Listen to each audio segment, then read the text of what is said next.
Okay, so now it's 9:30 a.m. I don't know if I remember what time I said I started, but I'm still in here doing this stuff. So now I'm gonna just put in lima beans in here. I've been putting them in Amari's prune juice jars, right? As he's drinking, because they're glass, eh? And they're, they're fair. They're just under a liter, right? Not quite a liter, and I like them. And then I put an oxygen absorber in them, and it helps to seal, right? The lid back on it, because it's those button ones, eh? So if it doesn't seal, I just take out the oxygen absorber, and then I put a new one in, and chances are it will seal. So that's nice. So I got a couple of extra bags here, and right now I'm just, the box I was working on, I have a whole box full of these in the jars. So for now, I got an extra bucket handy. Nice. Storehouse Foods. Or is it storefront? I'm getting tired here. Storehouse. I should have known that. Anyway, I'm just going to put them in Mylar bags. And I will put oxygen absorbers in them. Because I've got 2 jars already that need that.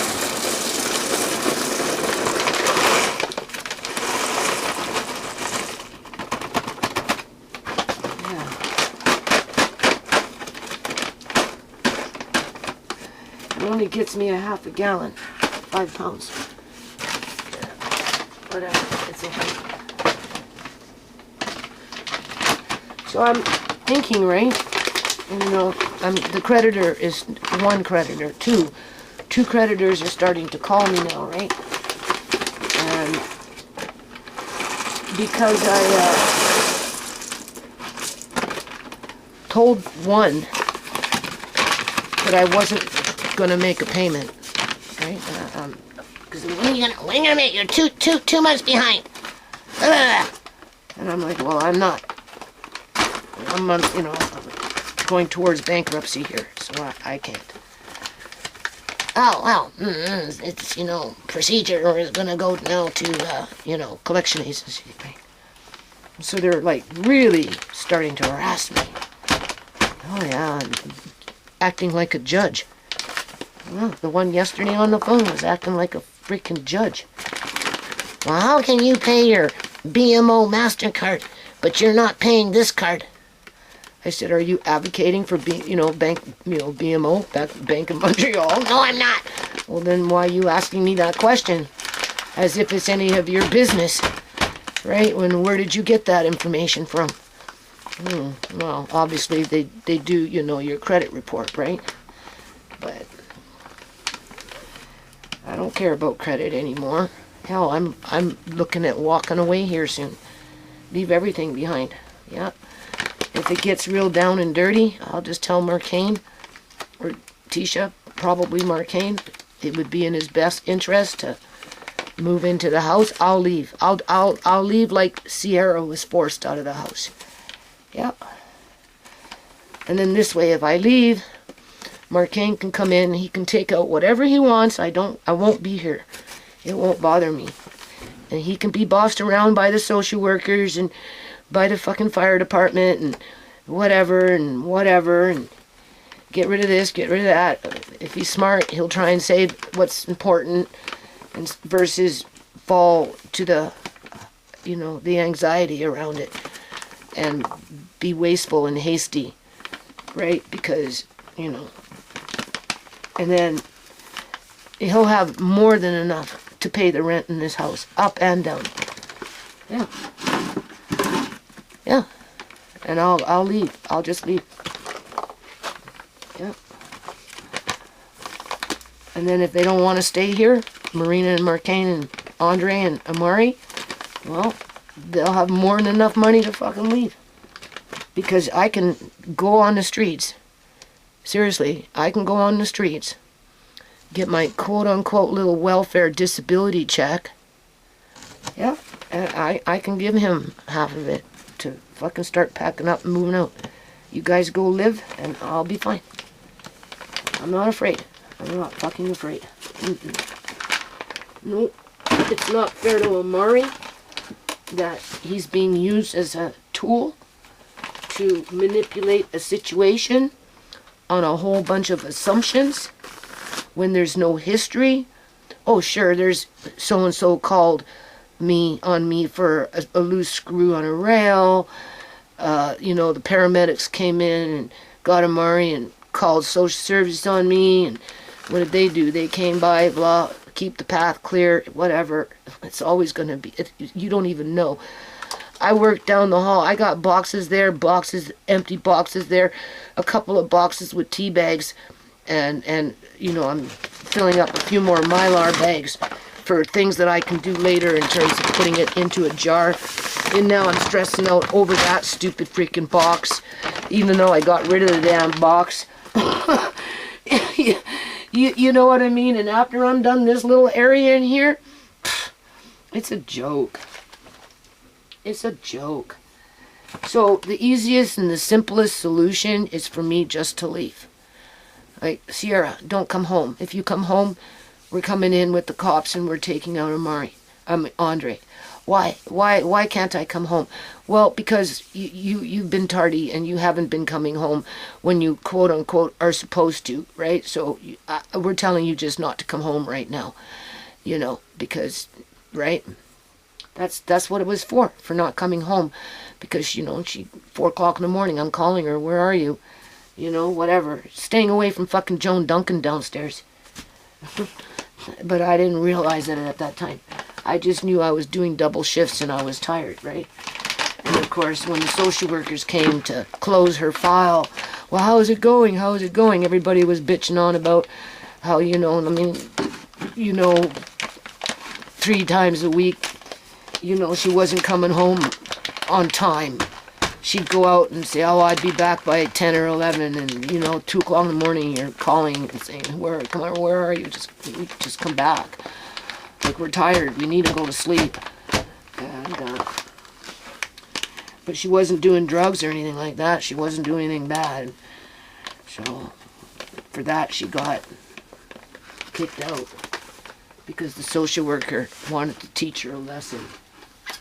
Yeah. For not coming home.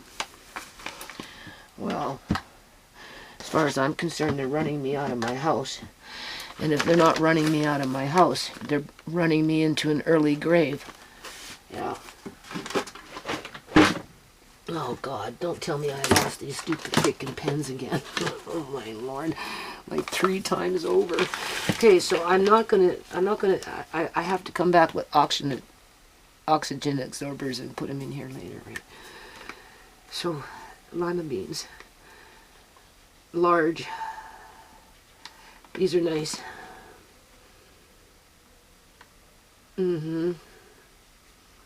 But that would be the best for Omari. Then he's not uprooted from the people that he loves. Something that MCFD, Ministry of Children and Family Development, and their workers completely ignore and act like there is no such thing as the word called love.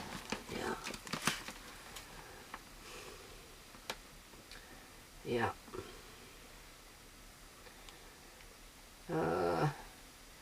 Well, I don't know when I got these, not too long ago. So anyway, that's what will happen if it gets real funky. I mean, I've already giving up my credit, right?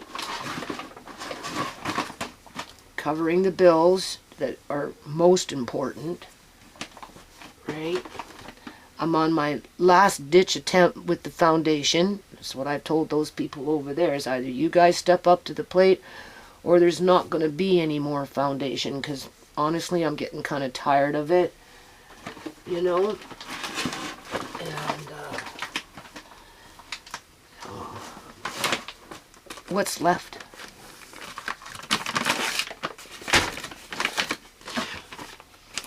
Clearly they don't care when I go, where I go when I'm blind. You know.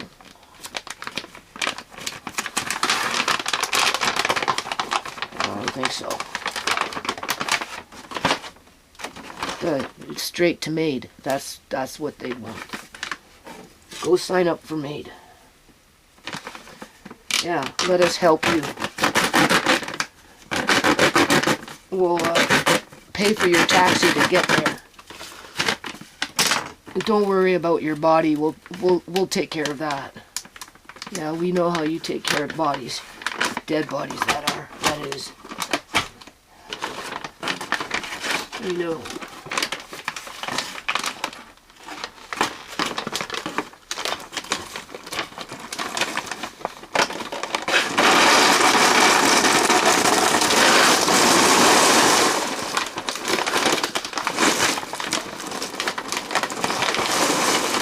So what are they going to tell Marcane?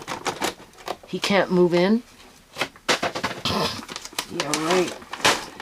He never wanted to move out. But for some strange reason, the basement got flooded. I like how they got all this shit timed, you know. Yeah.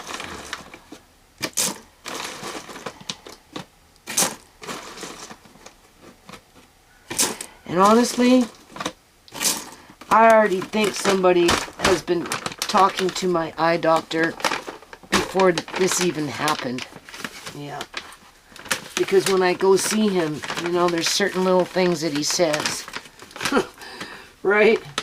That are just like a deja vu, or, you know.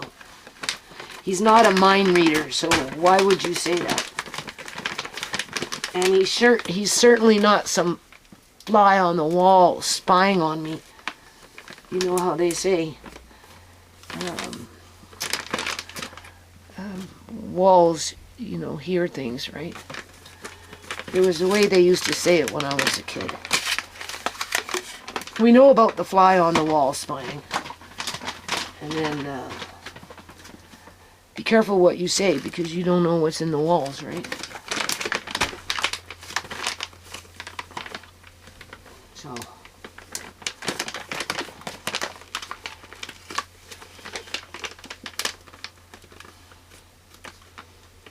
I'll have Andre do a live stream for me when I leave. That's the safest and the best for Andre and for Amari.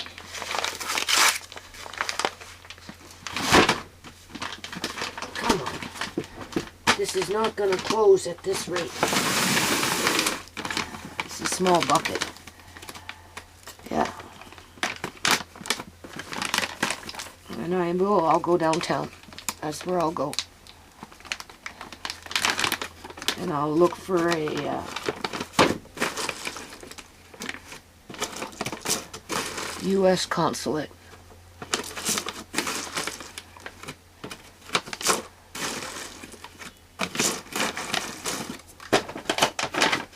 Make an application or something.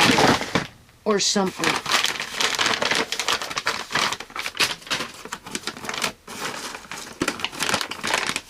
For something.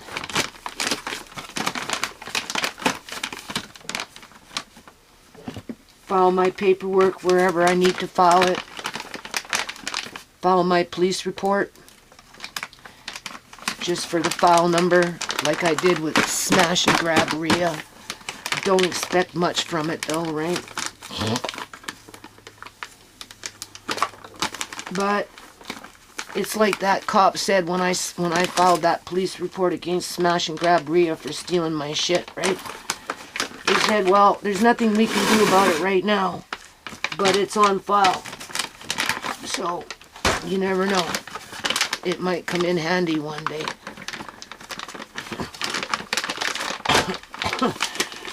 Right? Well, I guess that's all I can think about when my time comes, if I gotta file a police report for extortion. and putting me out on the streets.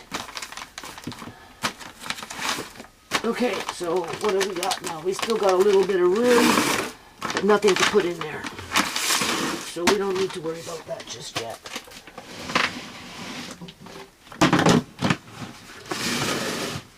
Where are we at now? Oh.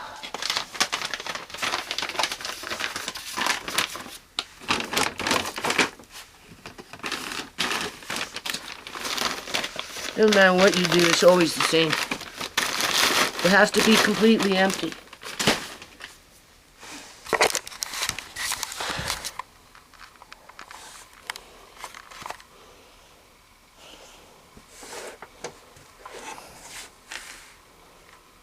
Those are going down. Like I said, I'll be clearing out this, but not everything right now because, you know, I have to do shit downstairs. I'd like to keep these ones here, but it's hard to say. It's really hard to say whether I can do that or not. And if I have to, I'll just walk away.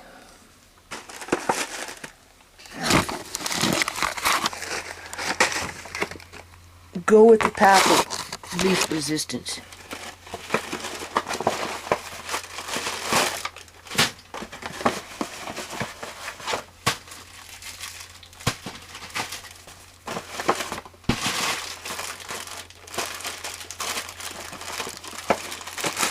Martine can have those quote-unquote certified workers come in, I suppose, and pack everything up that they say get rid of, or put it into quote-unquote temporary storage. What does temporary mean? 2 months, 1 month, 3 months? And then who pays for it after? Like I said, it's just going to go off to the wayside. It'll just disappear. So, why would I want to be around to see that shit? I don't.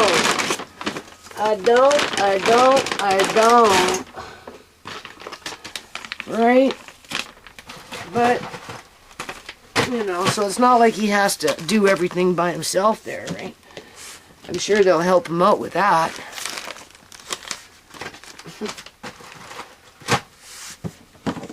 I won't be here to stop it, that's for sure. Nope. Okay, so stuff like this. I have to take out some pots and pans from in here, and that's assuming that I'm even allowed to keep this thing here. That's assuming I'm even allowed to keep this here, okay? And I'll probably have to get rid of this too, like, you know, like what the hell, right? Like, well, that, like, if you don't get rid of it, then you don't care about Amari. All you care about is your stuff. Yeah, well, I use that all the time. And I got, like, Amari's dishes and, what do you call those things? Pie pans underneath there and, you know, some beautiful bowls and stuff and my Mixmaster and, right, you know, like, but whatever. Here's my pots and pans and stuff, but half of them are going down.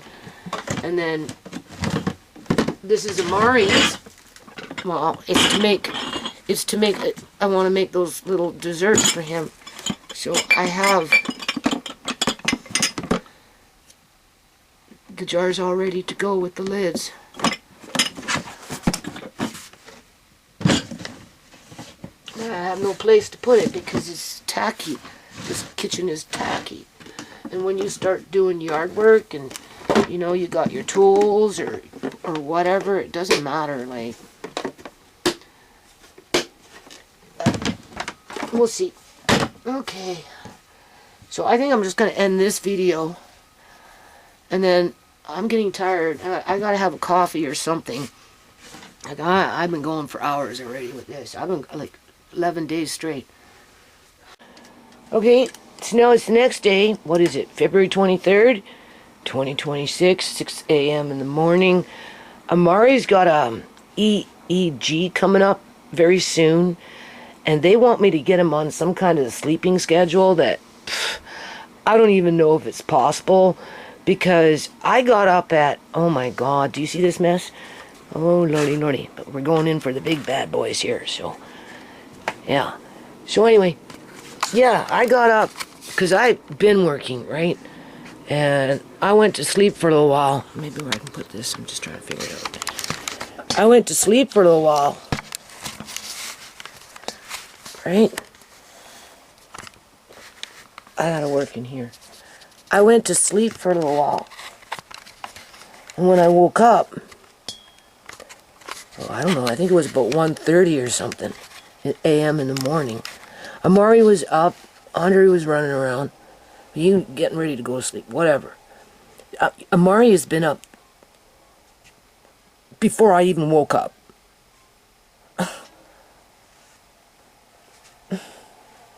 He just didn't want to go to sleep. So I don't know how they're going to do this EEG. Tisha was telling me they want him to go to sleep from 12 o'clock until 5:30 and wake him up at 5 or 5:30, but make sure he goes to sleep by 12, as if, because that's a hit and miss, right? And then wake him up at 5:30 and bring him there to the hospital by 6:45. Where when I was talking to the neurologist, I thought he wanted to do the EEG when Amari was sleeping. So I don't know how that's supposed to all pan itself out. So anyway, I have to phone the hospital and make inquiries about that. Yeah. Because otherwise it's going to have to be done at the Children's Hospital. But that's a long way to go, right? So, yeah, the bucket's right here. Oh my God. This is where you just pick away at it. So, if you notice what I got on here, does it look good? I'm going to talk about the foundation here a little bit. Only, I'm going to bring this little bucket down so I can put the big bucket on top of it. And I don't have to bend down as far because, you know, being that my day's just starting here, we don't want to knock out that hip, right? Any sooner than we have to. So anyway, you know, I'm thinking, right? All the time thinking, so. And I'm like, you know, I'm working on a non-profit as I'm thinking, you know, doing whatever. I don't know what I'm trying to do here, people. Because whatever it is that I'm trying to do just doesn't seem to be working. And it's not from lack of effort, that's for sure. It's lack of manpower. That's a big one. Lack of manpower and having an active board of directors and, you know, having, obviously, resources is nice to have. Right? You can't do things without money, so it doesn't basically matter what you want to do. Whew. So with that said, you know, I'm trying to up the ante next door. Being that James is a board director, because I'm like, well, why the hell did you sign up to be a board director? You know, because he has his opinions and I have my opinions. He bases his opinions on his experiences, which is basically business, capitalistic, you know, capitalism, right? You know, where as a business, you're there as a business to make profit for the business, and it's investors or employees, right? Because you have to, well, that's an expense. Where a charity or a non-profit, you should run it like a business, but you know, like if I bring in that program where, you know, there's that surplus, it has its own ledger where at some point, you know, a certain amount of financial threshold is met where we can provide at least 2 people, right, the opportunity to fly to their country of, you know, of origin, right? You know, Africa is a big continent, and it's not considered to be countries, right? Where like Canada is a country, and it's a huge continent that's broken up into subsidiaries, which are called provinces, and then from there it goes into municipalities, right? Wherein, but the country itself, in terms of a continent, you know, is one country, where Africa is different. Africa is a continent. You call it as a continent, but it has what, 52, or is it 56? I'm already forgetting. We'll just say 56 countries, individual countries within that continent that are well beyond and surpass what a province could ever be. Because a province is kind of like a district to the country itself, right? In terms of the different districts, right? Like, right? But they're not called districts, they're called provinces. Where the province breaks up the, you know, the landmass of within the province into districts. Either or, you know, it doesn't even have to be, you know, it doesn't have to be Africa, it could be India, it could be China, whatever. You know, it depends on the, I would say, the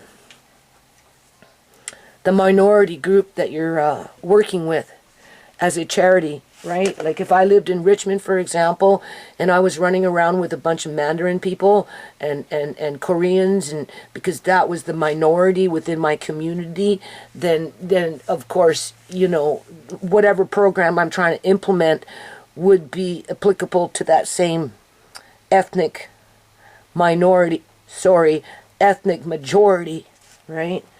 Where, I don't know, oh yeah, I'm taking these out. Where, I don't want to call it a raffle because it's not. It's a member's incentive. Would benefit and be treated equally as same. Say, well, you're from Thailand, you're from Korea, you're from China, whatever, right? Because the majority is that in Richmond, eh? It's a modge podge of Asian people. Then you go fly with your friend, or your wife, or your husband, your brother, your sister, your mother, whatever. What am I doing here? I gotta stay focused. So, what I'm trying to say is, what am I trying to say? They're like what I'm coming into contact with is, in terms of like the way I perceive things and how they perceive things. I mean, they want change. There's no question about that. For the ones that are holding up the fort in terms of, you know, dealing with a high number of homeless people coming in and out with their various issues, whatever those issues may be, because we all got issues, right? So what have we got here? Moth beans. So these we want, you know what I'm going to do? I'm going to go get myself a big-ass Mylar bag. And I'm just going to throw Mylar bags with beans into a Mylar bag. So hold on a minute. Okay, so I have to multitask here, right? In terms of...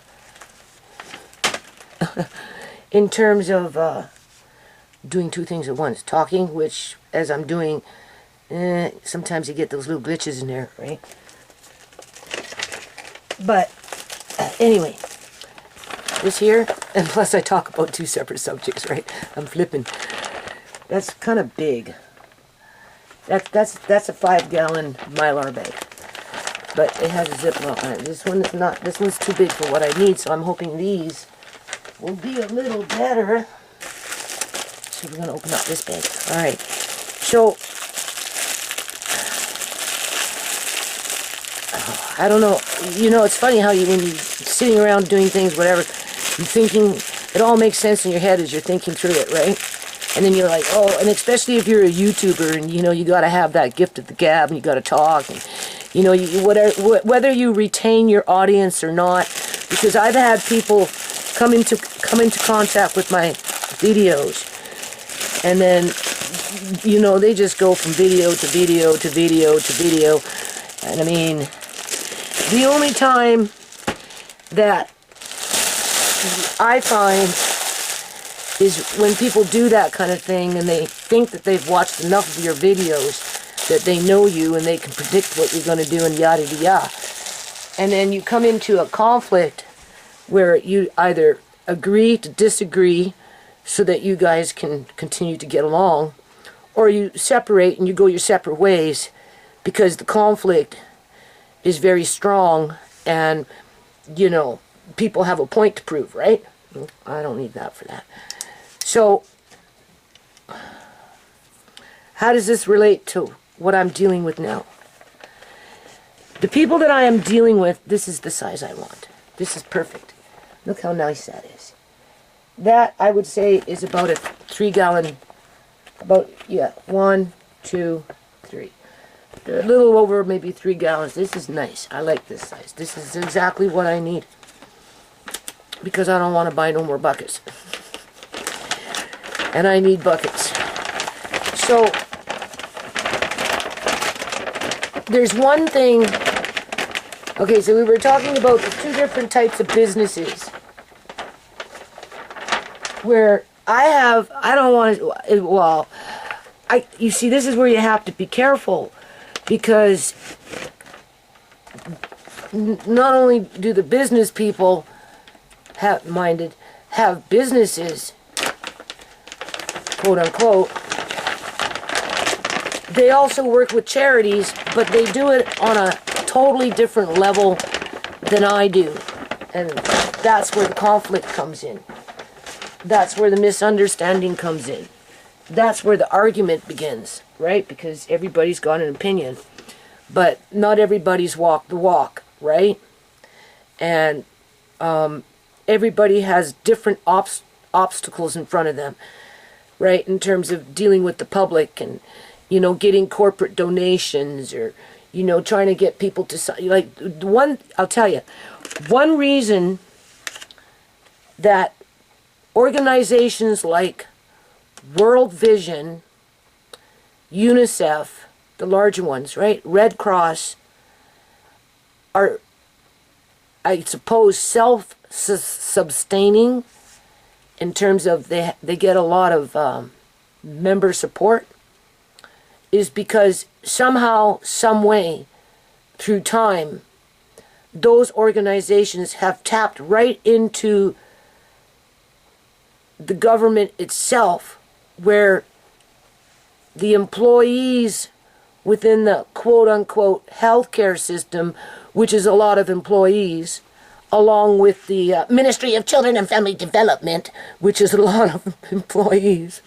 And then, of course, we've got the justice, so you got all these, there's something like 800,000 last time I checked, provincially employed people who are employed by the provincial government. It was 400,000, or no, I can't remember what it was in 1999, in around that time, 96, maybe 97, 99, 98, whatever, and around that time, I think it was 175 or something like that, or 180,000, I don't know. No more than 400,000.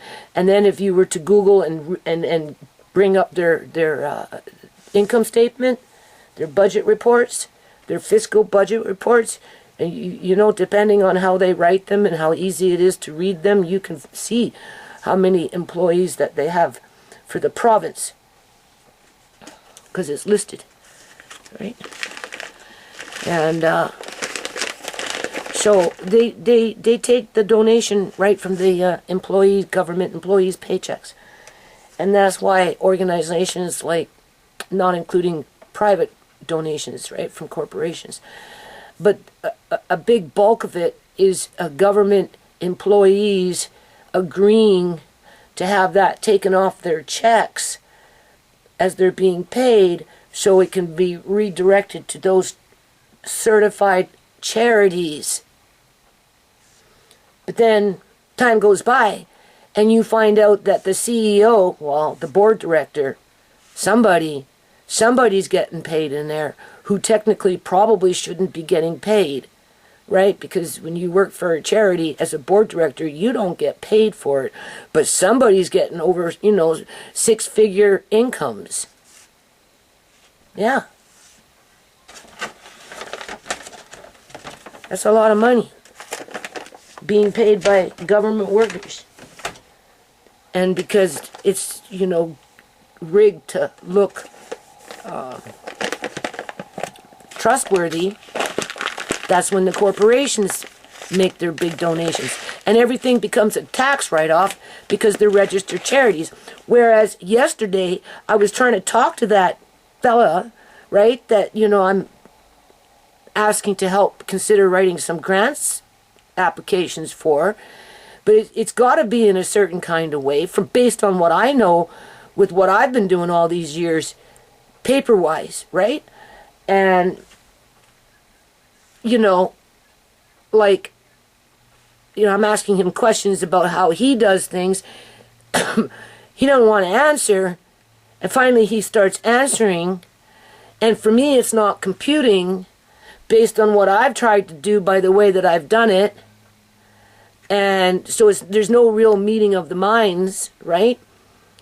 Because just because you say you're a quote-unquote charity, use that word loosely, when in fact you're not. You're nothing more than a society or a non-profit. And if you're registered, where are you registered? Are you registered in British Columbia, Canada? Or are you registered in Africa? Do you have to register in both places? Because I work on registrations, right? I work on that paper trail, right? And that's what makes you legitimate, even if you got $0, right? Just because World Vision has billions of dollars and I got $0 doesn't mean that we're not worthy to be charitable, right? So he wants to rewrite the mandate by rewriting what we're going to do, build a whole new website. And I'm saying, why? I have a website. That's what we need to be working with, being that we're doing this for the foundation that I work on, to which I'm only on a Charlie watch here. What do you mean by a Charlie watch? Well, tick, tick, tick, tick, the clock is ticking. I've only got so much time, right? I haven't skirted death yet, so maybe I'll get a second chance in life. But so far, I'm on a Charlie watch. I can't guarantee you that I'll be here tomorrow, a month from now, 2 months from now. And even if I survive this storm that I'm in with these, whatever that's going on in my life, right? Because, the weather's warming up and it won't be long before it's something else outside. And then what? They got me working on the inside like a dog, and now they got me outside working like a damn dog. Like, think about it, right? So, but I survive, and in a year from now, even then, I can't guarantee you that I'll be able-bodied. Now, I'm not even thinking about the mind. I'm just thinking about the, being there to help you to set up the structure of the paperwork so that you have the legitimate right to do whatever the hell it is that needs to be done, so that you're not a sinking boat with a high need of, there's a high need for quote-unquote charitable services.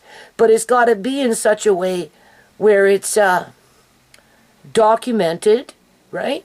So you need a treasurer or you need a secretary. Well, you need both, really, right? So I'm asking around for a treasurer. I'm asking around for a secretary treasurer. I'm asking around for a secretary because I can't do it. Right? We still need to play catch up with other shit, man.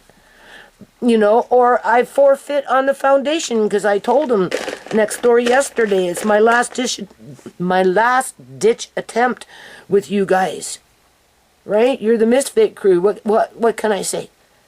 I'm a misfit freaking president, but you don't treat me like a president. You tell me to shut up and to listen to something that I clearly understand what you're saying, but it's not applicable to the way I've done things all these years.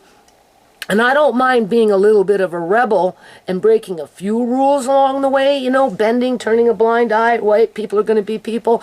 But when you're asking me to rewrite, start a new website, and blah and blah and blah, and then give a receipt because, like, okay, so how do you acknowledge, he makes it sound like it's so simple. Oh, you just do this, put something on a web page, right, send it off to corporate, and they're just gonna, oh yeah, that's just send them $50,000, no problem. With a receipt that they can't do nothing with, because the organization itself is not a registered charity. So any receipt that you give them is mute.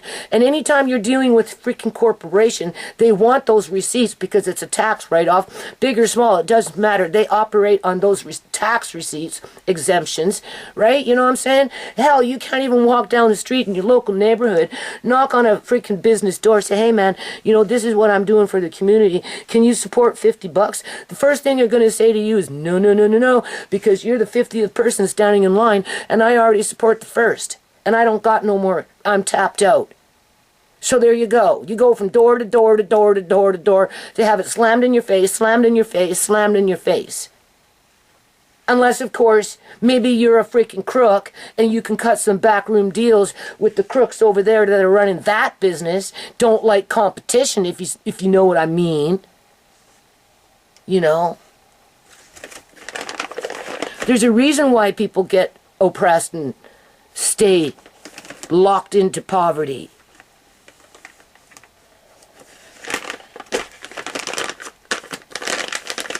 And he makes it sound all too freaking simple. Well, if it's so freaking simple, then do it. I'm telling you, go ahead. Try it if you think you can do it. But there's still guidelines. Right? Right? You know what you're going to do? How you do realize I'm scandalous. Before you go off and do what you think you can do for the foundation, you should do because you're basically rewriting history when you're starting a new website just to bury and basically insult me and say that whatever I've been doing all these years is obsolete and out of date. Yeah, well, you know what? I got 45 pages on that website. You want a freaking page? You get a web designer, you design the page, put it up on freaking preview so I can see what it looks like, and if it looks good and you think it's going to work, then yeah, we'll upload it onto my website through the FTP server. No problem. That's not the issue there. And then you can take that link and you can promote and try and get all the freaking donations that you can, as if you would even go that far to do that if you're working for other charities. Before you'd help with your local freaking neighborhood, you're thinking about wherever else you're doing it. And somehow that makes you an expert. And then whatever I got to say doesn't matter. No, it does matter. It does matter. But in my head, I need to not allow it to affect me. Because government don't give crap, that's for sure. They went out of their way to scandalize me and put me under pressure. And, whether it was done through the municipality or through the province, it didn't matter. Right? It's still happening. It's happening right now. Do you honestly think a corporation would graciously make a donation to the foundation that I work on, have been, as a failure, quote unquote, by somebody else's words, right? Beating myself up here now, people, for 25 years. Do you honestly think a reputable corporation would just gladly do a $20,000, $10,000, $5,000, $1,000 donation to what we work on? And expect no receipt because they know they're not going to get one, and they're already giving to everybody else 50 in a row? Like, come on. So with that kind of idea and thinking, it's like, it's not getting me anywhere, right? It's not. These are black beans. Obviously, look at that. I had an octane absorber in there. Yeah, you can tell. So we're just going to put them in this bag. Alright. Separate them. This might be a good idea for, instead of having a bucket in the house, like, if you ate a lot of beans. Look at how nice that is. Alright, you just have them in there, have them one little bag. and then move that little bag, that Mylar bag, someplace where it's cool. And because of the type of what it's made of, material, because of the type of material, if you put it closer to something cool, it will even make the food inside cooler, which is better for storage. Yeah. So now looks like we got some flour here in bags. Oh yeah. What is this? Oh my lord. So anyway, we'll see. We'll see what happens.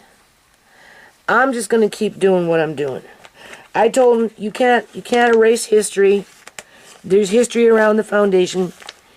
No matter how hard you try, you can't take that away. Some of it's scandalous only because other people have tried to scandalize me. Oh, I've been looking for this. There we go. Look at that. You don't know how long I've been looking for this. This is cayenne pepper. And it's nicely sealed, and I don't need it, so it can stay like that. But we're going to put it in something else, so I don't confuse it and get lost. I don't want it to get lost again. And here's some flour. What kind of flour? Let's see what we got. Bread flour. Just going to clear off the counter a little bit more and see if I can check out these bread machines that I have, or do by hand. So I'm going to put that in there. Alright. You know, like, for what James does now, seriously, on a broader scale, like, it's not, you know, not right? It's more, in light of the circumstances of many of the individuals that visit him are precarious, right? This one is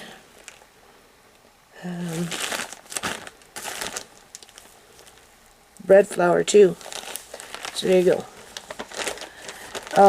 Precarious.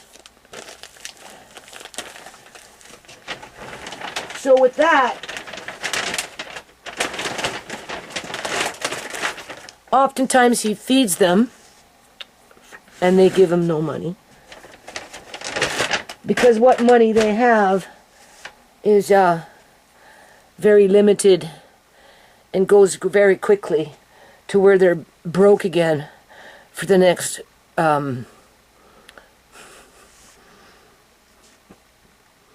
22 days, 20 days out of the month.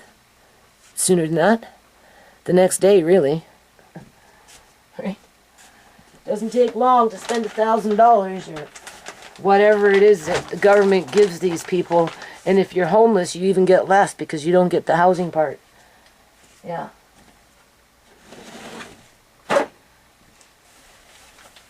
And people just take that for granted.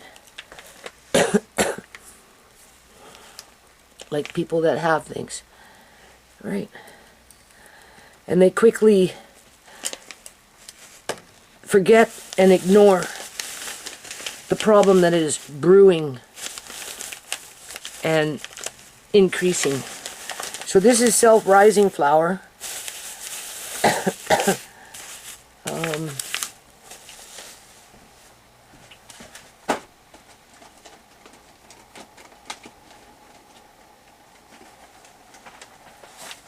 I bought it to make sourdough with some kind of probiotic drink. It's in the fridge. It's actually good to me. So I still have an opportunity to do it, where you just use 2 ingredients. This and that stuff, and maybe some salt or something like that, to make sourdough bread quickly, without sourdough starter. That's why I have that. So we want to keep that and try and work on that. But I don't have time for that kind of stuff right now. Only in my mind. So anyway, in my opinion, they're already doing program development, trying to service a need of the basics, the necessities in life. Food, clothing, shelter. Oh my God, there's a real here. Shelter, just that, right? And, you know, a sense of security, right? Because if, you know, you're homeless and you're roaming the streets, right, and you're maybe at your local shelters or something like that that are already overflowing, and then there's people on the outside that loiter those environments, and you don't fit in with the group, well, that could be very problematic, right? It could be very dangerous, which, you know, ultimately creates stress levels that start to turn into mental health issues, right? So you got mental health issues you're dealing with, hunger, you know, just basic need for hygiene facilities, you know, washroom, showers, that kind of thing.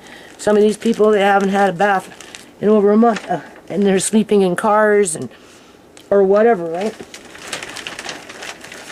So that's where this grant thing should be written around.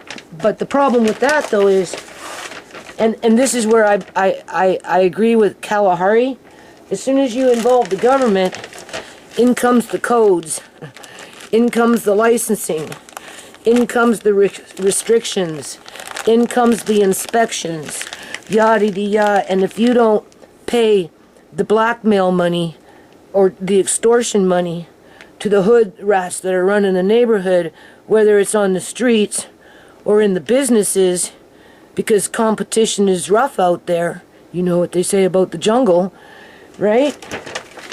No matter what you do, you're not going to be successful. So sometimes it's just better to deal with it as you do, like as a charitable person or whatever it is that you're doing, whatever you think you're doing, and cut your losses and pay from your own pocket, which after a period of time, you know, and it depletes, you know, and it, right, like, oh. So, you know, I don't know.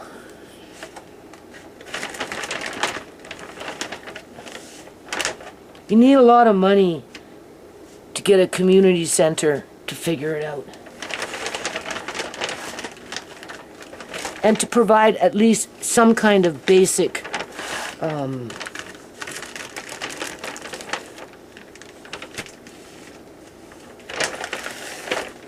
service.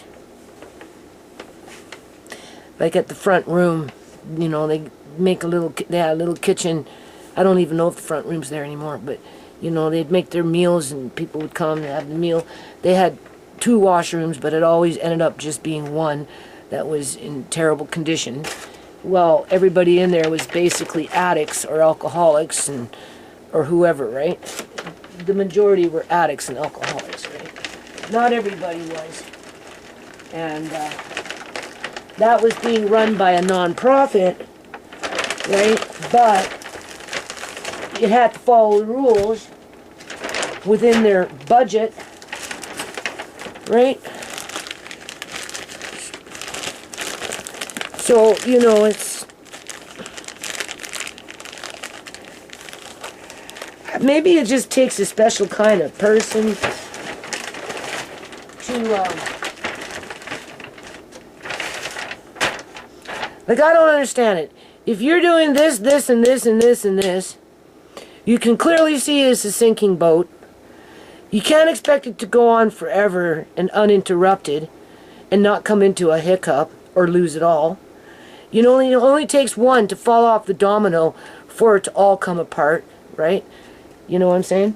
And that could be, you know, that would be a travesty, because so many people are already dependent on what they feel that they belong to and help to create, right? But they're certainly not building a new boat. And the one that they're in is definitely a sinking boat. And even if you get it to shore, hoist it up out of the water, and start repairing it, I think it's called a hull, right? The hull is, right? That's the hull, right? You know, you still have to feed yourself and house yourself and clean yourself and or whatever. And if the boat is out of commission, where are you going to go? Seriously, where are you going to go? And so I mentioned that to them, right? Like, where with what I work on, if I died tomorrow, let's just say whatever I work on, if I'm successful at motivating people to take control of it and bring it to a whole new level, right? And they're successful at generating income from various revenue sources. You know, you got to have multiple gigs, not just one or two, right? Going on to offset the good from the bad. As year to year things change, as life does. So that when you're gone, then it carries on without you. And if you're going to go as far as to do it, try not to get angry that you're having to pay for it all the time, but you still feel compelled to do it because you love the people that you're around to one degree, or you care, or something bounds you with them, right? And you know, you wouldn't want to walk away and have them just scatter and have nothing. So I don't even know what I'm thinking about Amari. I'm gonna come back. Okay, does it look like I'm making any progress here? What do you think? I'm having to raid buckets. I'm emptying out buckets. I think what happened, if I remember correctly, when I ordered my last batch of quote-unquote buckets with gamma lids, oh my lord, I think I got 3.5 size gallon buckets or something. I don't know what the hell I did. I just feel like I'm shortchanged on buckets right now. I warped one, but I unwarped it because I took that 2-gallon bag of those rye kernels and I put it in a smaller bucket, right? Technically they're supposed to be a 2-gallon bucket, but I think some of them are 3.5, honestly. Yeah. And I already used my 6 gallons, and this would be a 5-gallon. Yeah, I like 6 gallons because you get that little extra space, and it makes a huge difference when you're packing this crap away. Anyway, I emptied out this one, which should be enough to put at, here we go. Which should be enough to and of course my eyes are freaking gotten worse. Which should be enough. This is old white flour, which I don't like. So this is what we'll use for crafts. So I'll end up writing crafts on this. It's too old, and I made dumplings with it. I ate it. It was fine, but it just, you know. If you don't need to, don't do it, right? And I don't need to. This one says old corn. Maybe this is old corn flour. I don't know. Anyway, they're already packaged up. Get them out of the way. They'll go in a different bag, right? And here's the corn again. You know what I'm saying. Okay. Because I emptied out jars or I did something. Oh, I had a container that got broken, so a plastic container. Alright, so now we're going to take the 2-gallon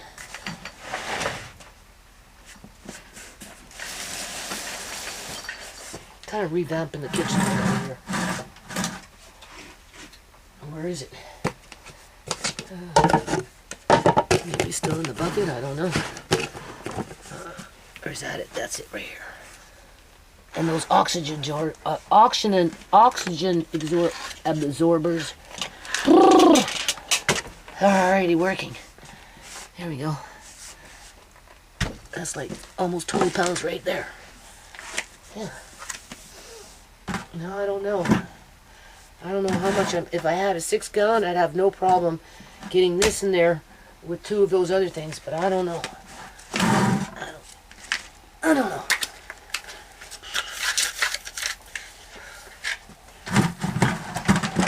I have older rye kernels, so I'd put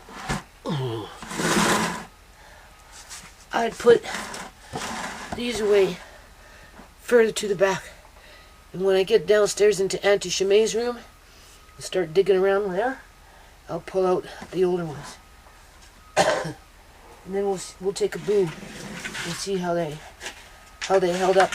Some of them I didn't store them properly. I'm so afraid to open up the buckets. You don't even know. Because I used the bigger Marlar bag. These big ones. You can see. I stuck it in a 5-gallon bucket, opened up a bag of wheat, 25 pounds or whatever the hell it was, filled it up pretty much to the brim, and in those days, I just folded up it had no zipper, right? These ones have zippers. I just folded it up, stuck the Mylar bag on there, and so for all I know, the whole thing could be chicken food. Yeah, okay. So you can see what happened here with these rye kernels. The Mylar bag is, right? I mean, the oxygen absorber, right? So that's good. And then you want the one I was using to try and fit in this other bucket, which is taller, really, than the 2-gallon bucket. So maybe it's a 3-gallon bucket or something. I don't know what it is. 3.5. I just know it's not 5. Or is it? Oh, they look almost to be the same. Oh my God. No. A little bit of a difference. A little bit of a difference. So let's put this one in there. Because having these two in that one, which I'm thinking is a 3.5-gallon, warped bucket, I couldn't even put the freaking lid on.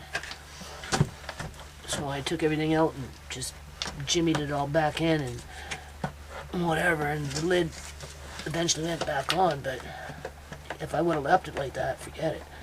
Okay, so you see, this is when you do this kind of stuff, sometimes you fill up the bags when they're, 'cause I don't want to warp this bucket.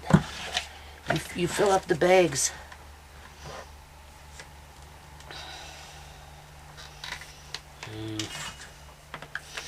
before you seal them inside the bucket, so everything just kind of falls neatly into place. Right? And then you tap everything down, and then you close it, and then you'd have to come in here and try and seal it.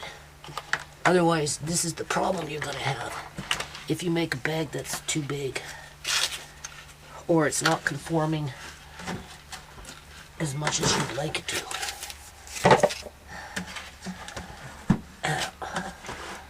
So I don't know what to do here, man. Well, maybe this one might be a little smaller. Let's try this one. We just need to get it to the bottom, and then if without warping the bucket. Oh my Lord. No, come on, go.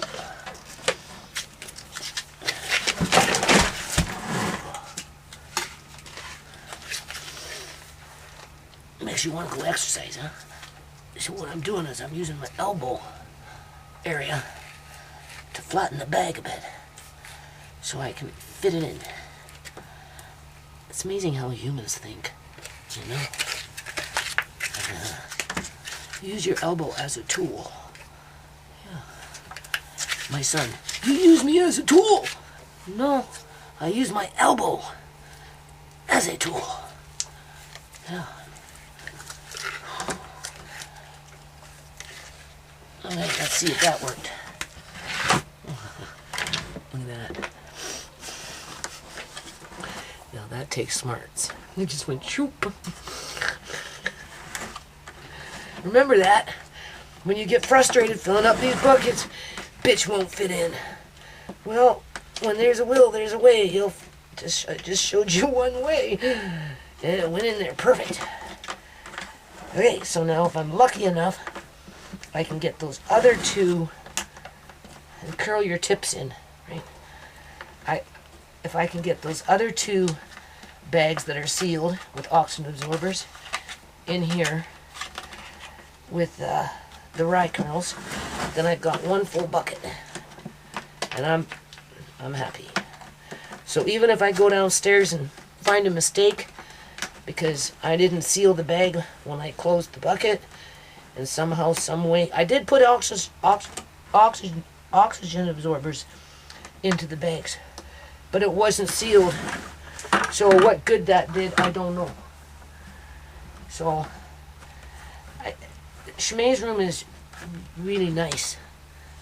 So I'm like, in terms of temperature, ambient temperature is very cool, pretty consistent with that coolness. It can actually get very cold in the wintertime. So there's, pests are not interested in that. Mice, yeah, but they're not getting into anything that I can see so far outside of they're getting in through the breaker box area, and apparently they run around in there every now and then.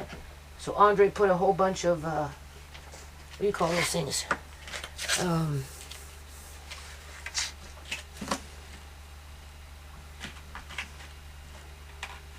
I hope that was rye that I put in there and not that whole red lentil organic rye. Okay, good. Oh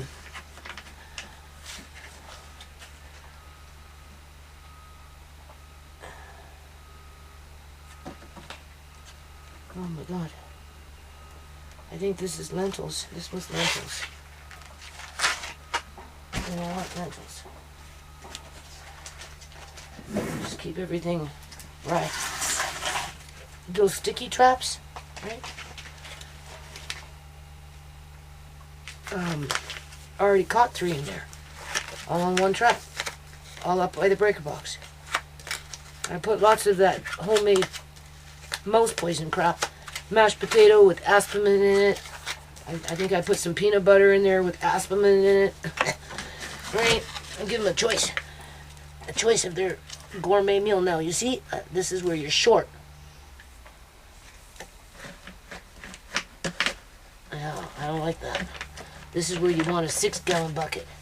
That extra 2 inches is enough to get what you need in there to fill it up. Otherwise, it ends up being funky. Because unless, of course, you take one big bag, fill it up tight, you're going to get more in because you're not going to get those gaps that are coming in as you're trying to piece this shit in, right? So, anyway, it's not working. Come on, baby. There we go. We'll just put you in that way. That's okay. As long as you're safe. Yep. And then there's little side pockets here. I'll show you. Now just imagine you're doing this for your family, and you know that you'll never be around to see it all eaten up and be a part of that process. So you have to imagine how a person would feel after you die. And then you know how they go and start picking through your crap, right? And they come across this particular bucket. And you just see me how I pack. Look how nice. And then you got these gaps now, right? So in a situation like that, out of love, because you know you love your family, you do it for your family, right? And you don't certainly do it just for yourself. You can put little packets of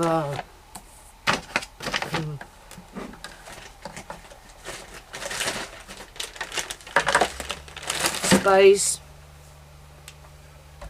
seaweed, dry seaweed, spice, whatever, like that cayenne pepper, you know. I tend to try and keep my spices together, like, you know, right? But when you have wasted space and you're food prepping, it's good to utilize it. So in a situation like that, you just whip out a little Mylar bag and you fill it up with something, maybe a little bigger one, right? You fill it up with something that is miscellaneous, but is like a comfort food, or, you know, a comfort spice or something like that, where, you know, you fill this up and then you can just tuck it into there and it fills up that little pocket as well as whatever you got on the other side, right? So I'm gonna, you know, think about what I can put there. That's what I'm coming, like beans or whatever, right? So I'll probably do that, because otherwise it's just gonna stay like that. So for now it can just stay like that, and then this one is, oh my lord, organic rye, so we'll put it in the 3.5 gallon bucket. And then we've got this little baby over here, which are the whole red lentils, and I can already see that the felt pen is rubbing off. So I gotta rewrite it.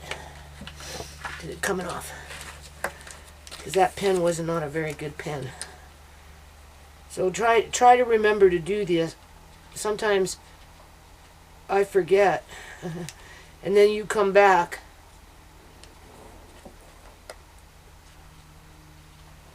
whenever, and you don't know what the hell is inside the bag.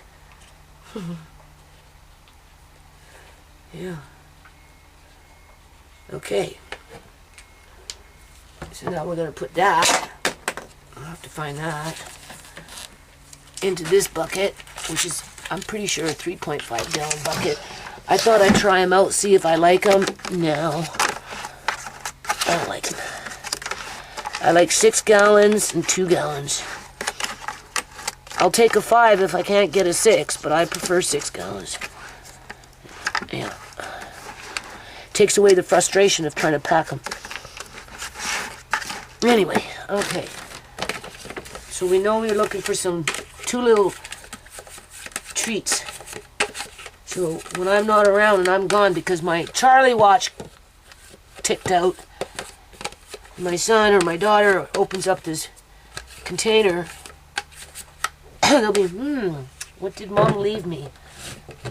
Oh.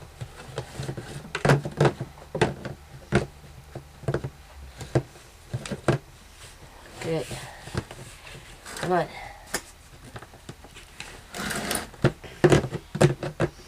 I don't know if it's the problem with the lid.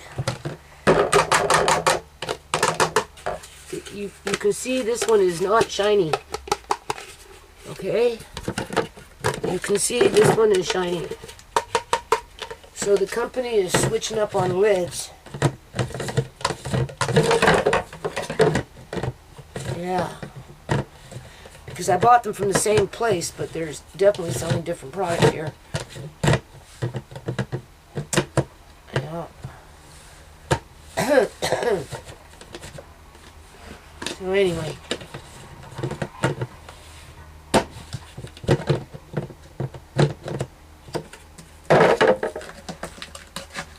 Even the buckets, I don't know, they don't seem, well, they're strong, but, okay, let me get this on, and then, because technically I'm supposed to be talking, I guess, about the non-profit, right?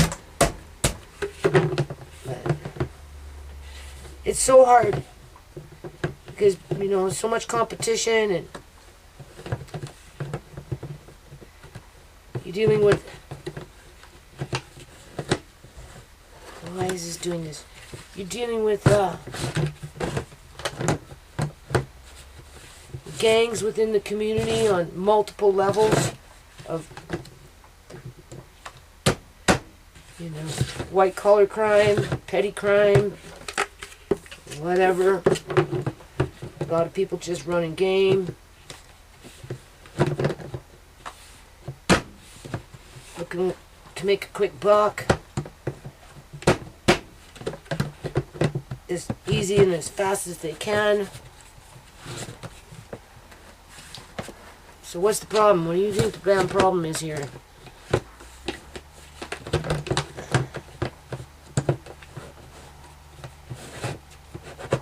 No, here we go. No. Okay, well, let me work on it. Okay, so what happens here is, you know, I'm not very strong. In some ways I am, right? So I had to, like, you know, use more and align it up. And plus what I put in there, you know, definitely is stretching out the bucket, right? But so what I've done is I didn't fill up those little pockets yet. I'm going to wait until I can find something that would be appealing, you know?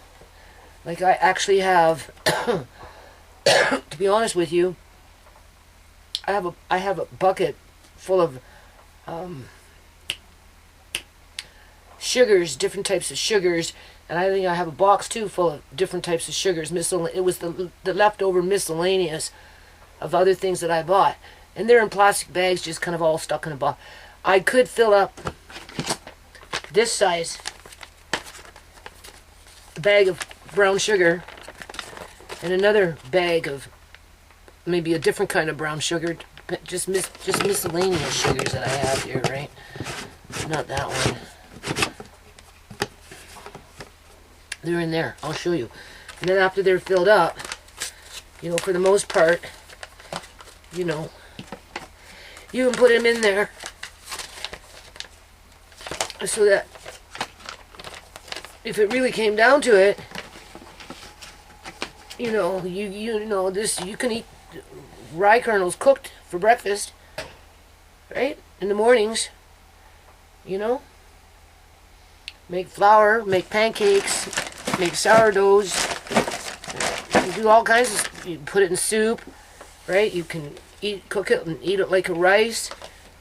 Or if you know, you're gonna have it like for a little bit of a breakfast, the brown sugar would go good, and then you fill up that space.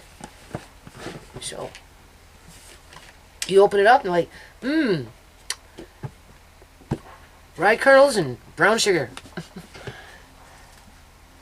Make yourself that sweet bread. That would be nice.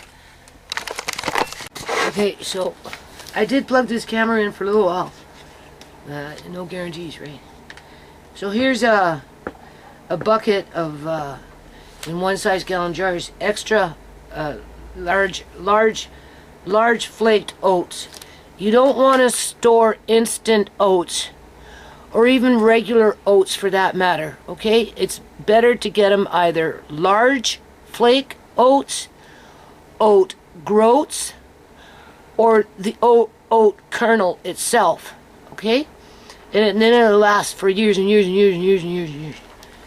This bag of oats, I remember, I bought it at Save On Foods, I don't even know how many years ago.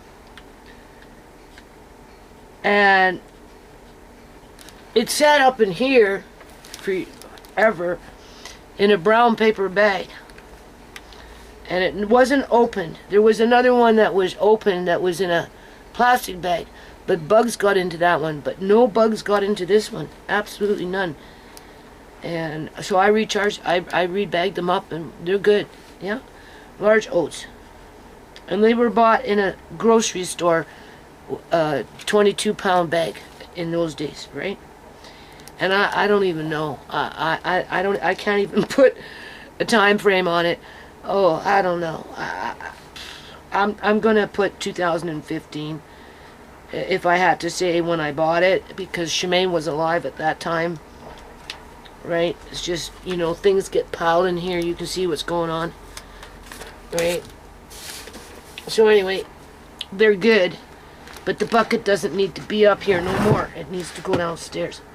Oh, I have it right there. I was looking for a for a label and I couldn't find it, and I pulled, and there it is, right there's the label, different kind of label.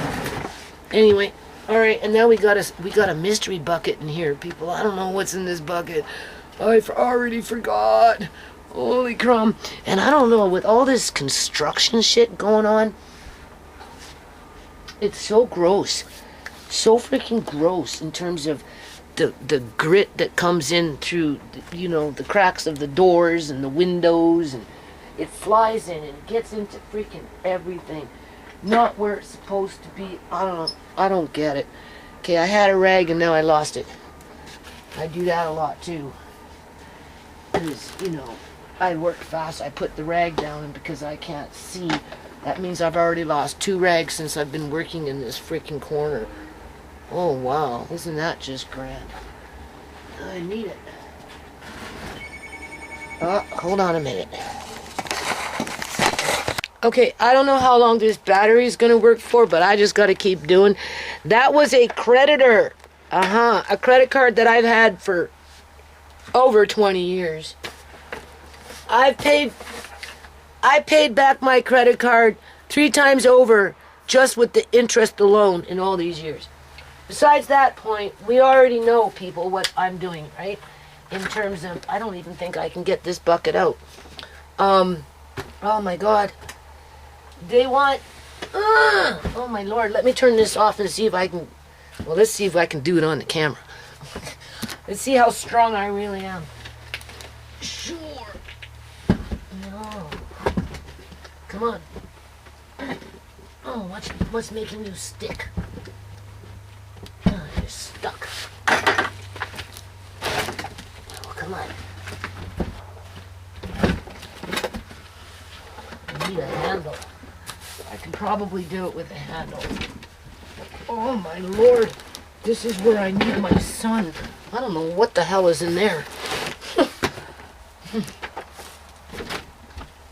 Now, let me say something here. But I'm curious to know what's in here first. Oh, it was supposed to go downstairs. Oh, I think it's, what is it? Okay, organic yellow peas, November of 2024. And something else here. Oh, mung beans, moth beans, May of 2024.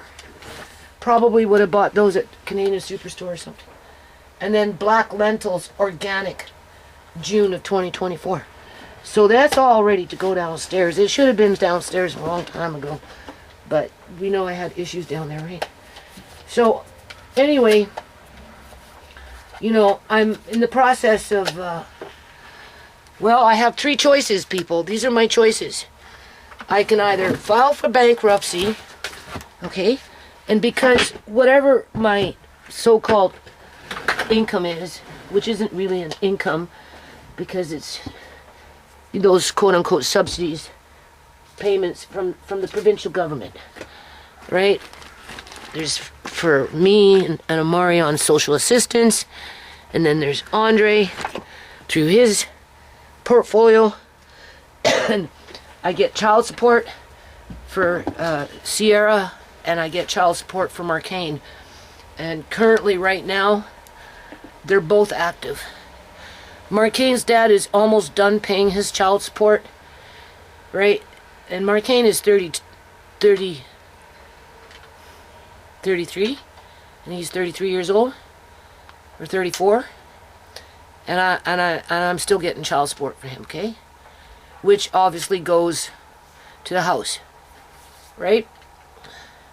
So maybe Marcane didn't get the quote-unquote money, whether he was little, or I get the child support and say, here, your dad gave me child support, here, go spend the money on what you want. At least I invested into food and, whatever, right? And there's food for the kids, right?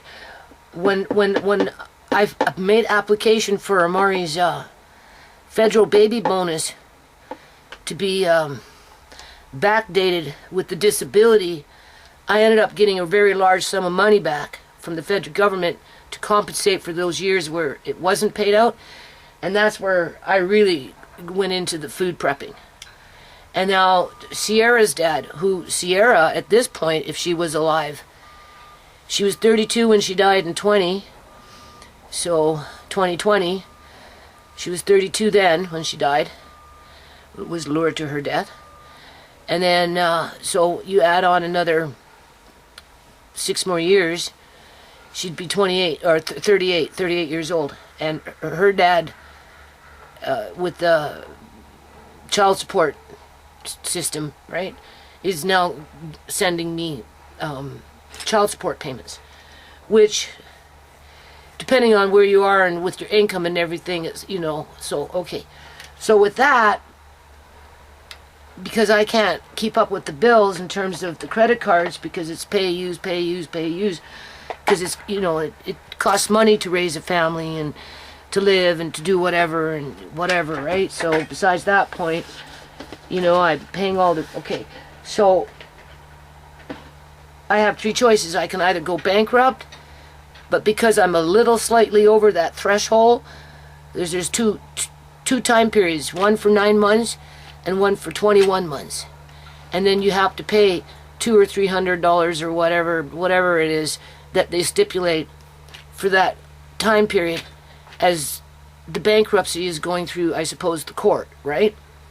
And then you get no credit for 7 years because you went quote unquote bankrupt. Okay. And then the other choice is it's not consolidating. They have a different name for it, where they cut a deal with the so-called creditors, where you end up paying based on your so-called income, wherever that income is coming in from, X amount of dollars, right? Where, you know, it's either 300, 200, 400, 500, or whatever, and you do that for 5 years. You do that for 5 years. But you can build on your credit and build up your credit as you do it. And you can reestablish your credit. Well, I'm at a point in my life that I don't give a rat's ass about freaking credit. I don't. Like, I am selling my freaking clothes and probably almost most of everything that I own if I'm not giving it away because of my situation. And the expectations of you will own nothing and you will be happy, especially if you're below a certain income level, to which I am. So I've already made that decision, and I've come to acceptance with it.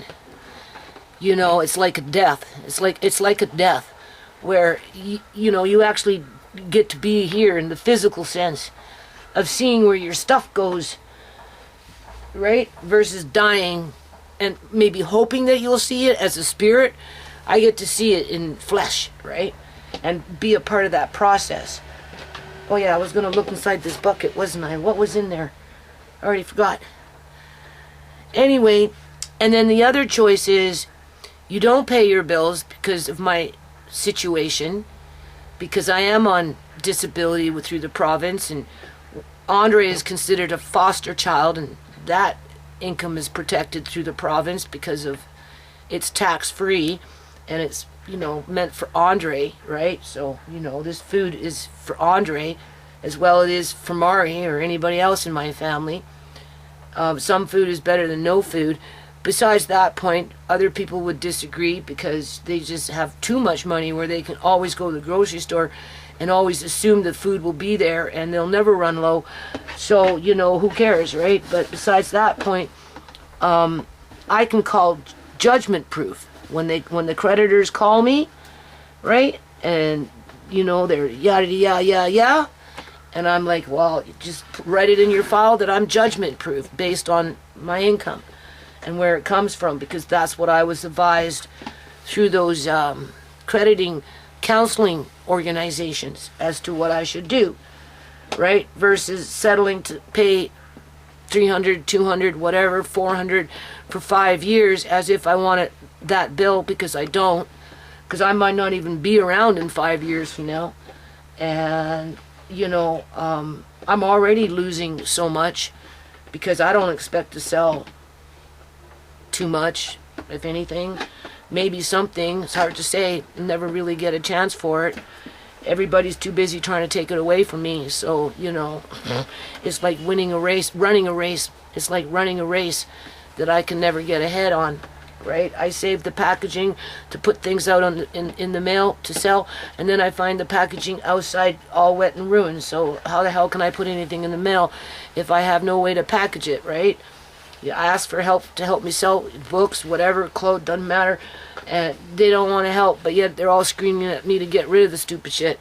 So, you know, it doesn't make sense. Did I open this already? What was in here?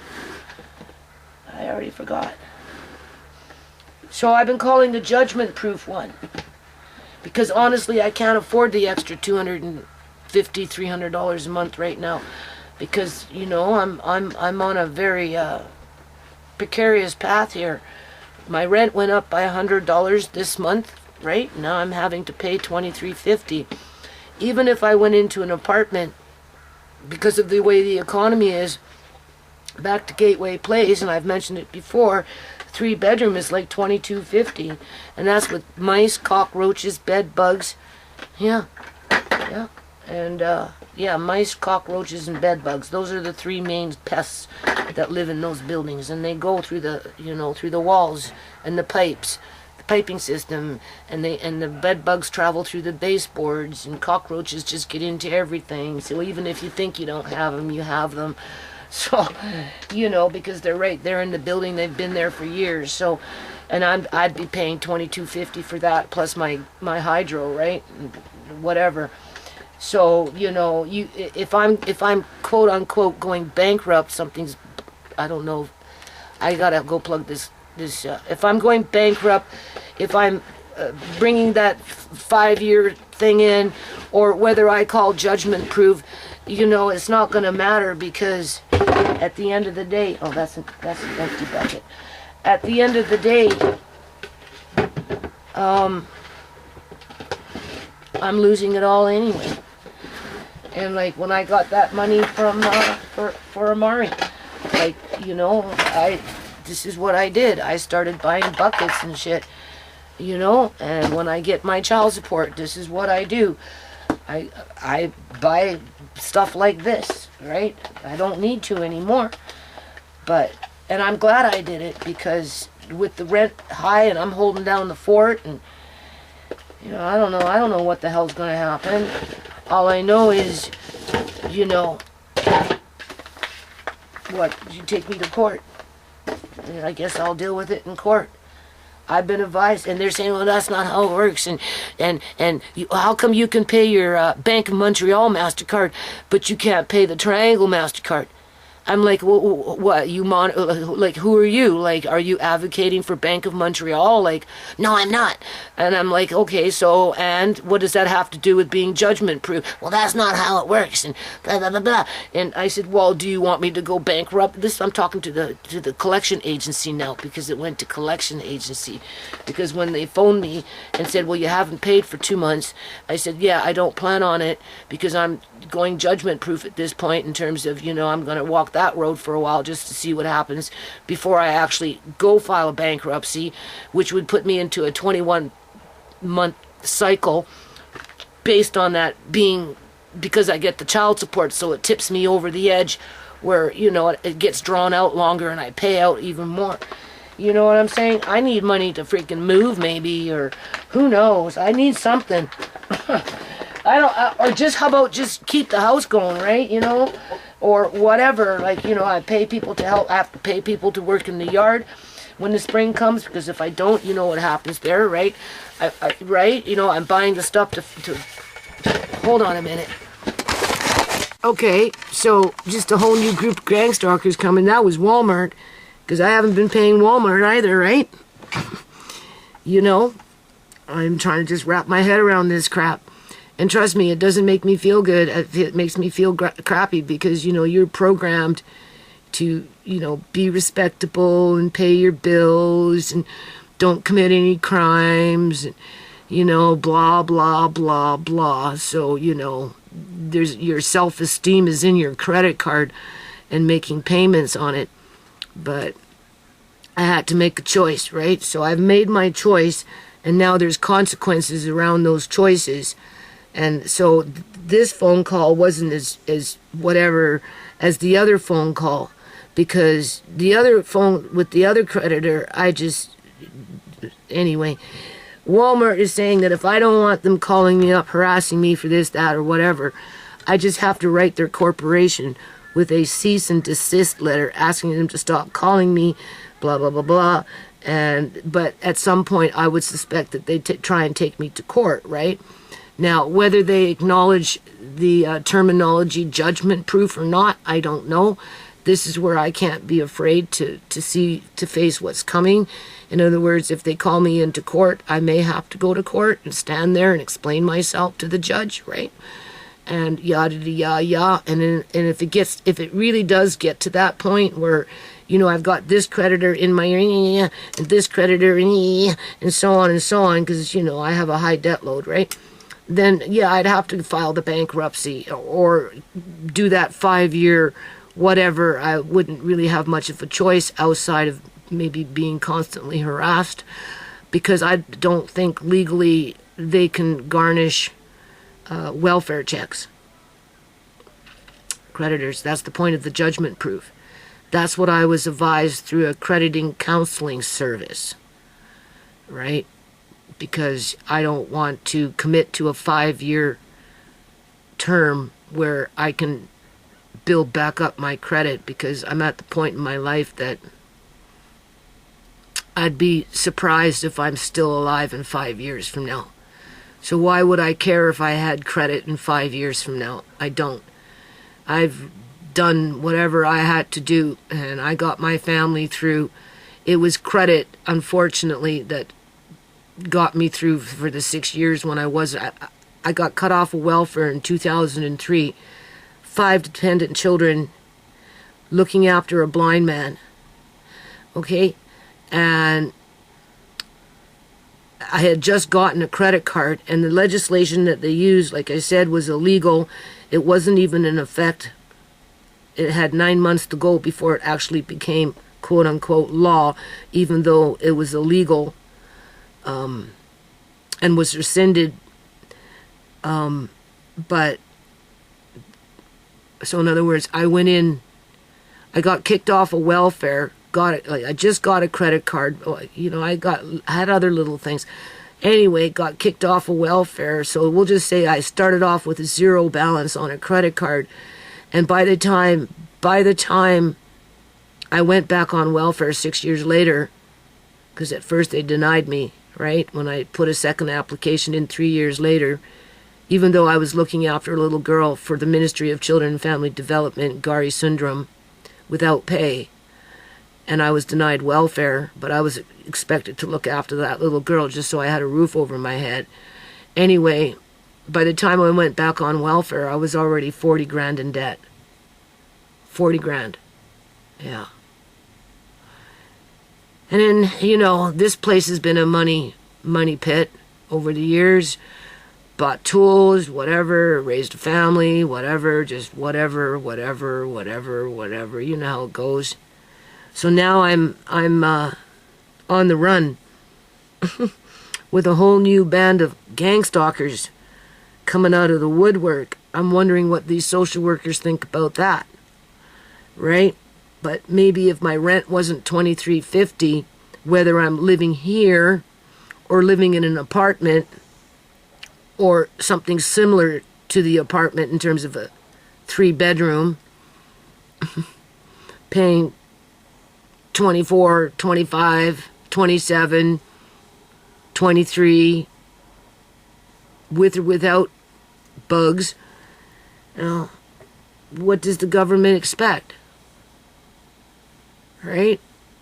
If the rents were more reasonable, yada yada, then maybe I could see it. Or whatever. Right? Because at the rate I was going, the money would have ran out. The money just would have ran out. And the credit cards would still be there. And I'd be left with absolutely nothing. In terms of no credit, nothing. So, and then Mark Kane moved out. And then I got stuck with it all.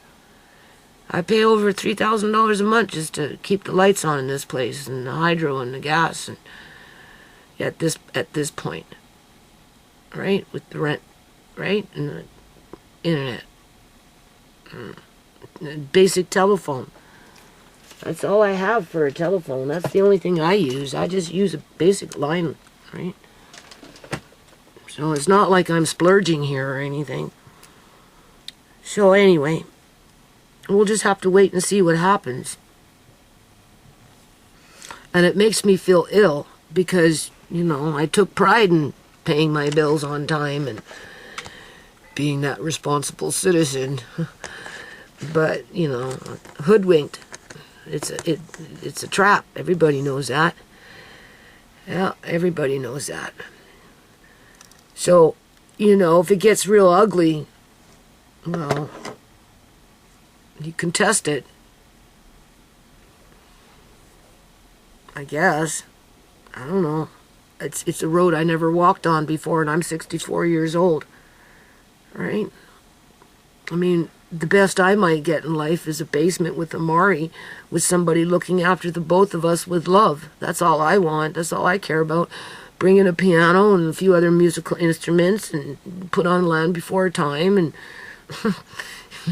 you know, right? And then that will be it. That will be my life. That's why I tell those people next door, there's a Charlie watch. One way or another, I'm either going to up and die on you guys, and any opportunity with the foundation will be out the door, right? Or I'm going to go completely blind, and it's not like you're going to come visit me, right? You know what I'm saying? So there goes the window out, the nonprofit out the door, right? You know, so take your chances while you can now, because at the rate you guys are going over there, I mean, like, why would you want to stay on that path, right? You know, it's like, it's hard for them.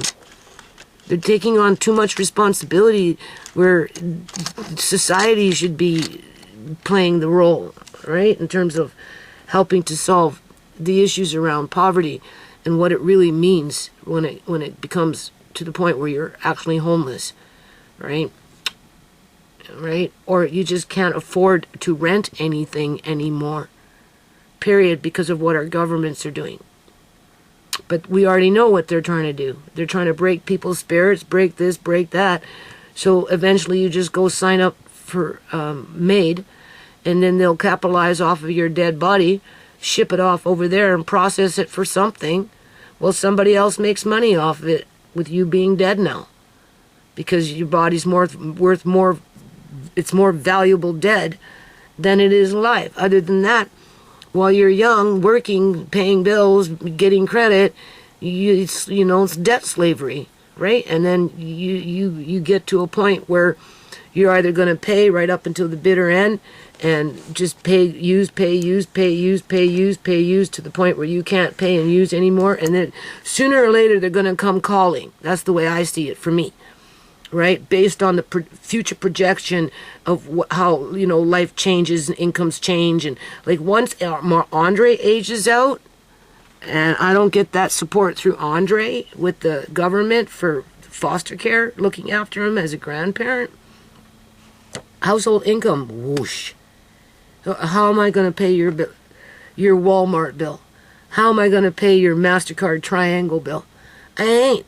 So what difference if I'm paying for the next 3 years so that you can milk another $15,000 out of me, or whatever the hell it is, for the next 5 years or whatever, whenever the finances change, right? So, you can milk another, because, I pay like $300-400 per bill. You start stacking and packing, you're paying out $1,800 just on fucking credit cards, as if. I just went on PC freaking, Canadian Superstore, because they enticed me to make a $75 order, and then they're going to give me 3 months of free delivery, right? Because my little thing went out, and I don't have a credit card to get another full year subscription to get free delivery, right? So, I said, okay, I will do that, right?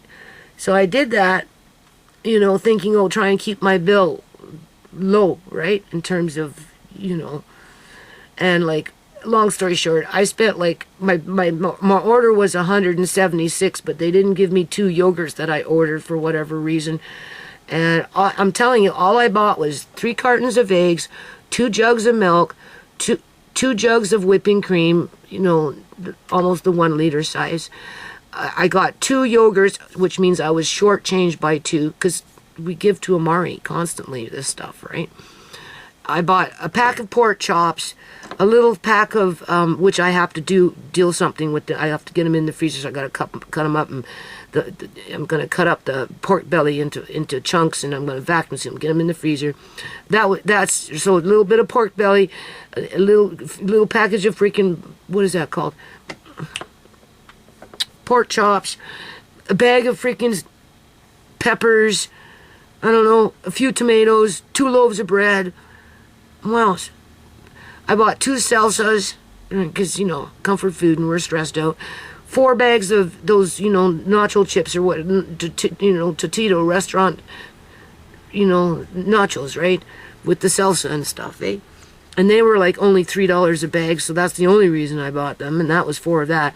They had canned salmon, pink salmon at $2.99 a pound. A jar, to which, for what it's worth, you only allowed maximum of 4, so I picked those up anyway, because I'm always in mother mode. I'm always going to think about my kids, and, there's things I want to do with canned salmon, but I wouldn't open up those cans before I'd go downstairs and see if there's still cans down there, because there should be, unless, of course, they disappeared, but whatever. I'm just saying, because sometimes my son takes the cans, right? Which is fine. If he takes them and he eats them, I don't care. If he's taking them and throwing out, I'd be mad. He says he eats them, so I hope so. And, because you make burgers and stuff, right? And what else? That was 2 spinach. They were coming in at $4 a bundle. That was $8 just for 2 little bundles of spinach. And, 2 little teeny weeny, I don't know what kind of freaking sweet potato it was, but they were so small, and the whole thing costed with $5 tip, right? It was $156. So we'll say $150. 3 cartons of eggs, 2 jugs of milk, 2 whipping cream, 2 yogurts, a pack of pork chops, a pack of pork belly, 4 bags of cheap nacho chips with salsa sauce, 2 of those, right? And 4 cans of salmon, only because they were $3 each. And, better to pay $3 than $5, don't you think? Or better to pay $3 than $1.50. $4.50, right? You saved yourself $6. And I'm not doing anything bad. And even if I wouldn't have bought the salmon, it'd still be $138. Like, what the hell? Or whatever. $136. For milk. Eggs. And I didn't even get cottage cheese. So, And I go through that stuff like water. Because of Amari, right? I drink a little bit of milk. I'm pretty sure Andre drinks milk sometimes. Amari eats most of the yogurt. Andre will eat yogurt. He's the one that sucks up on the eggs. That's where the eggs go really fast. But Amari gets eggs. I eat eggs. So I don't know. Anyway. Okay. So, yeah, Walmart, they want me to write a letter of cease and desist for on the phone calls, right? And the guy I was talking to said, well, if you want to add in that judgment-proof thing, because nobody knows what I'm talking about there, which is kind of making me feel, like, insecure as in terms of, like, the information that I was given by a counseling service when it comes to financial decisions, right? Because there's only 3 decisions that I can make, and right now I'm choosing this one because everything is just kind of up in arms, and like I'm having to buy carpets downstairs, and I'm having to, pay people to do things whenever I can get that help, right? Pay my son to do things, to take off the edge of whatever, and just whatever, right? Give Andre a bit of money and, encourage him to help and, reward him for that or just whatever, like, and milk and whipping cream and cottage cheese and yogurt and eggs and, oh my God, that in itself is like $400 a month. Seriously, easy, right? So, like it doesn't make sense to pay until you come to a crashing halt and you basically destroy the car, like a speeding car going to a brick wall. That's it. That's what's happening. So I'm trying to slow down the car, right? Because at the rate that it was going, it would have only hit a brick wall. Okay? Because of just the way things are changing with the economy and just the pressures around it. And, yeah. So, anyway, I'll just keep you in the loop with that one, right? I keep the lights on. I paid a hydro at this point. So is Master Triangle card there going to come after me and shut off the lights? Because of child support from 30 years ago? They think they have right to my child support for my dead daughter, who I have her grandson, and I need that child support. Do you understand? Yeah. Or whatever, right? I'm not squandering anything. If anything, I'm trying to preserve it and protect it. And if I had to have no food in the house and go through this, now that would be a nightmare. I'd be really worried about that. But I made plans for years and years and years and years and years, to have that backup just in case. What are they going to do? Tell me to sell my wheat? Get rid of my whole red lentils? Put it on Facebook and sell it so I can pay the creditor? Yeah. When I got no money for milk? Okay. And yogurt and whipping cream and eggs and those kind of things? Because it's all going to the quote-unquote creditor, even though they've been getting interest payments like $250 a month for the last 12 years. Multiply that, $250 a month easy for 12 years. How much money did that company make out of me just for interest? So you have to, consider that, right? Would I advise other people to do what I'm doing? No. But sometimes you have to do what you got to do, right? And if you're going to lose your credit score, credit rating, credit period, well, you're going to lose it. It doesn't matter if it's faster or later. If you're going to lose it, you're going to lose it. And I don't want to be sitting here trying to think about building up my freaking credit, because ultimately it means nothing in the end. It really doesn't. It's just one big headache. Didn't get me anywhere in life. No. Got a lot of people taking advantage of me, right? Just whatever. It wouldn't matter if I found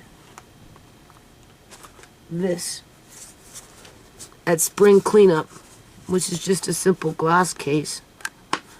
Or how about this?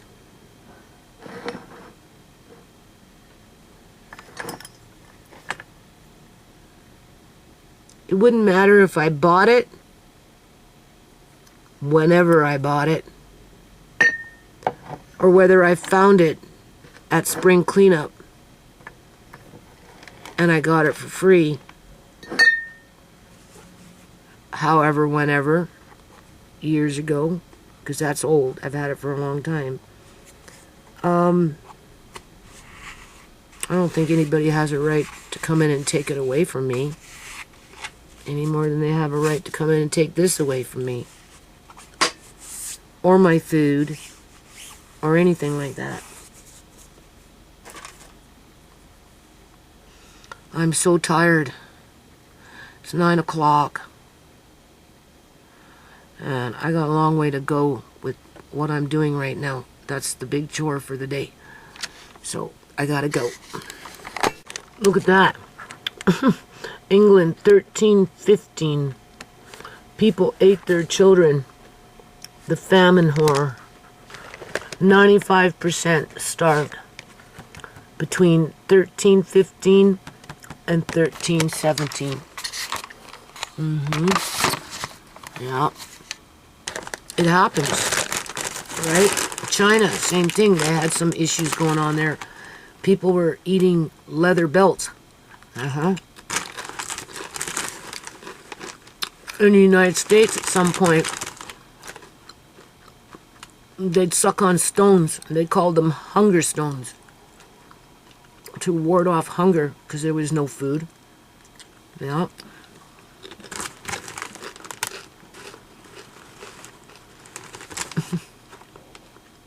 It can happen. Yeah. Okay, so now it's the next day at 4:10 a.m. in the morning. Amari is up. Andre is up. I'm up.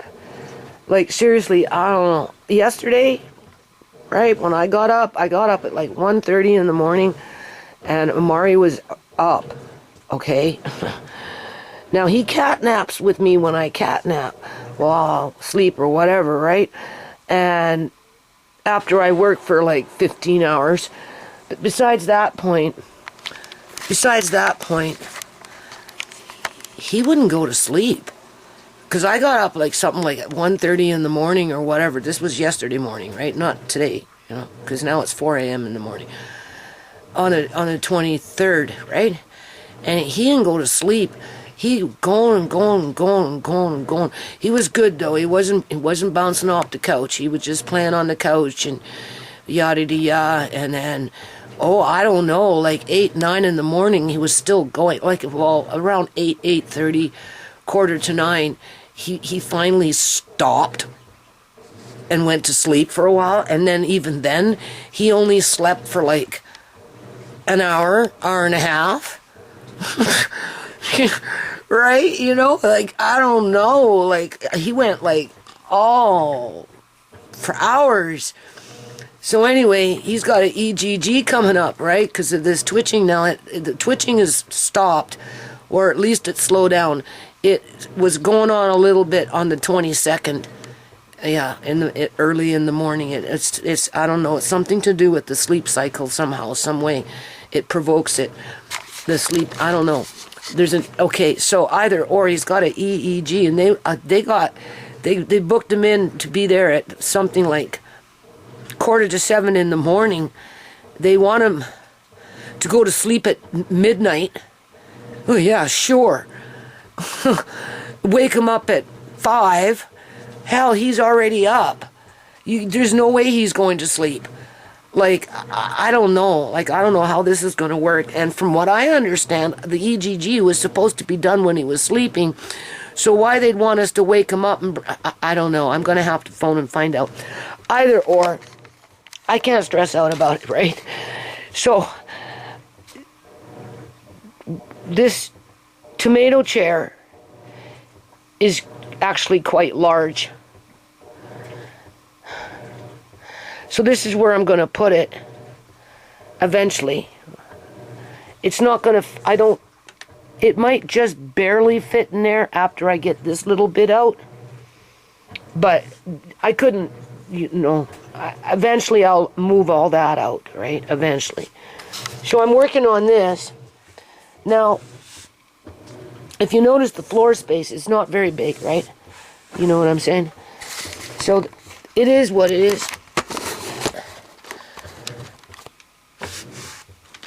I'm just rebagging up things that are in plastic bags. I had to sleep because I've been going. So now I'm back at it to finish it, to finish up. Right, and I'm going out of my way to, right, for those microplastics. Because this stuff is just sitting, right, not doing anything. So here's a little bit of mustard seed, say, for example, right? Doesn't need to be in here, it's just taking up space. Right? So what you want to do, just put it in a Mylar bag. That's what I'm doing. And then I'm just going to put them all into either another bigger Mylar bag or into a bucket. I'm not sure yet. All I know is I can't wait until this is done. Oh, yeah.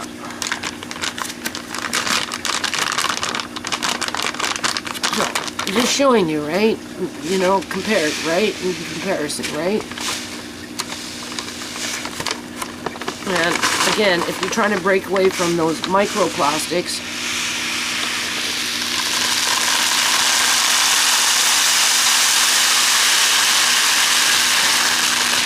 now the rest of these mustard seeds are in mason jars, vacuum sealed, in my bedroom where it's closer to the floor and nice and cool. And then when we get more organized, it's not that hard to make your own mustard. I'm just saying. So we'll be making our own mustard at some point. Okay, we've done. Now I have smaller Mylar bags, but I'm just working with this size right now. Because sometimes when you buy them, they come with, you know, different sizes and stuff. I don't normally use the small ones, but I am now. And did I lose my pen? Nope, still there. Yay. So we'll just mustard seeds, right? And you know what? Thinking. You know, when it comes to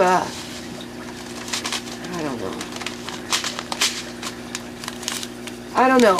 One day at a time. Like I'm like, you know, I'm like, what's gonna happen?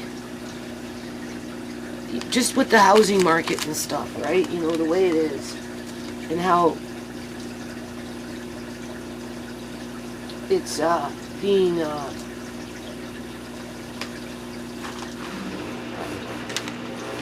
I don't know. See? They come in different sizes. So this bag is too big for the little bit of this is brown mustard seed, smaller bag. You can see, right? Much smaller. So I'm gonna change this one. And then if you write on these things, because you know, you want to know, and you don't want it no more, just take a little bit of Vim to it, wipe it off. It'll come right off. Yeah. Cuts back on jars. I mean, obviously the bulk of whatever I bought back in those days, where's the bag? It was full. Right? It was a big bag. Nah. They're in jars now. So, as for when you want to start making your own condiments and those kind of things versus buying them in the store with preservatives and all that crap, right? Or you can use them for, you know, cooking and whatever, but you only eat so much mustard seed with cooking. Oops.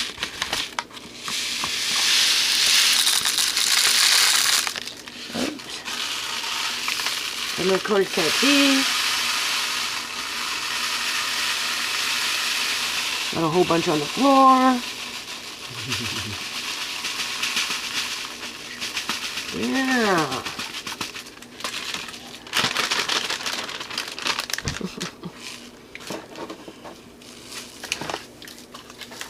And of course these things are reusable. You just have to wash them and dry them out after the fact. Right? They're quite durable, really. Yeah. Lightweight. So if you're trying to get rid of the microplastics out of your diet, out of your food source,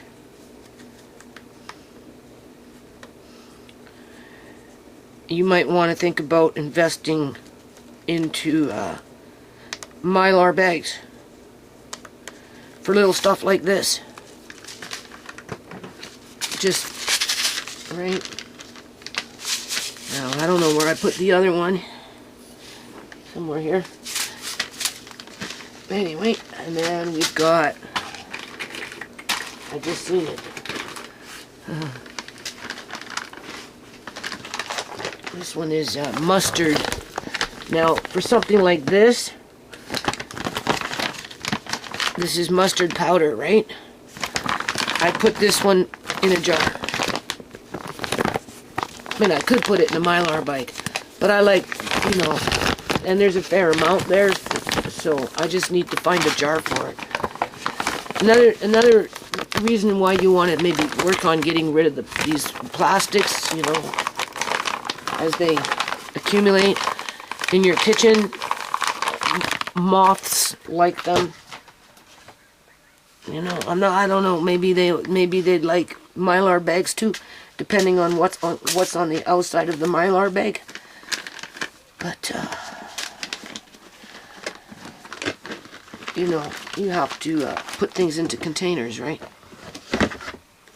So, in other words, you could have like, you could even color code it if you wanted to make it easy on yourself, right? You could have a whole bunch of those in a container like that versus that. I'm emptying out whatever. I'm getting them out of the bags. This is some kind of a barley or something. And then, yeah.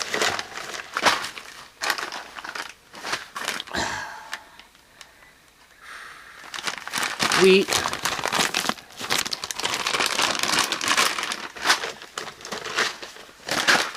Might be easier to get them out of this stuff. There's a whole bunch of shit in here. So this is what I'm doing. That's why this stuff is taking a little longer to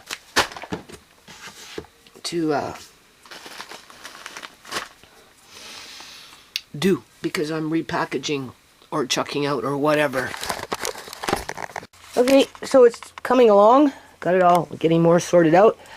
I still want to keep a few buckets up here, but you know, again, there's not a lot of floor space here, so that's another thing. I don't know how long this battery's going to be good for, but that's another thing. You have a disabled grandchild? You better be prepared to, at some point, throw out all your stuff. Or give it away, or wait for the thieves to show up and tell you to go over there so they can snatch it up over there. Yeah, one way or another, hook or by crook. So I'm almost done piddly crap right now. Like, you know, just whatever. I don't know, people. I'm going to put that tomato chair in there at some point. And, yeah, like I'm getting the feel like where, you know, you have to get rid of a lot of what you own, or move into a bigger, where am I? Move into a bigger house. Yeah, a bigger house. Yeah, if I'm being harassed here, like this, with this house, right? And having to, I don't know, we'll have to wait and see, right? Because, like, I know like Marcane told me to leave that table there. I told him, no, that's okay. I don't need the table there.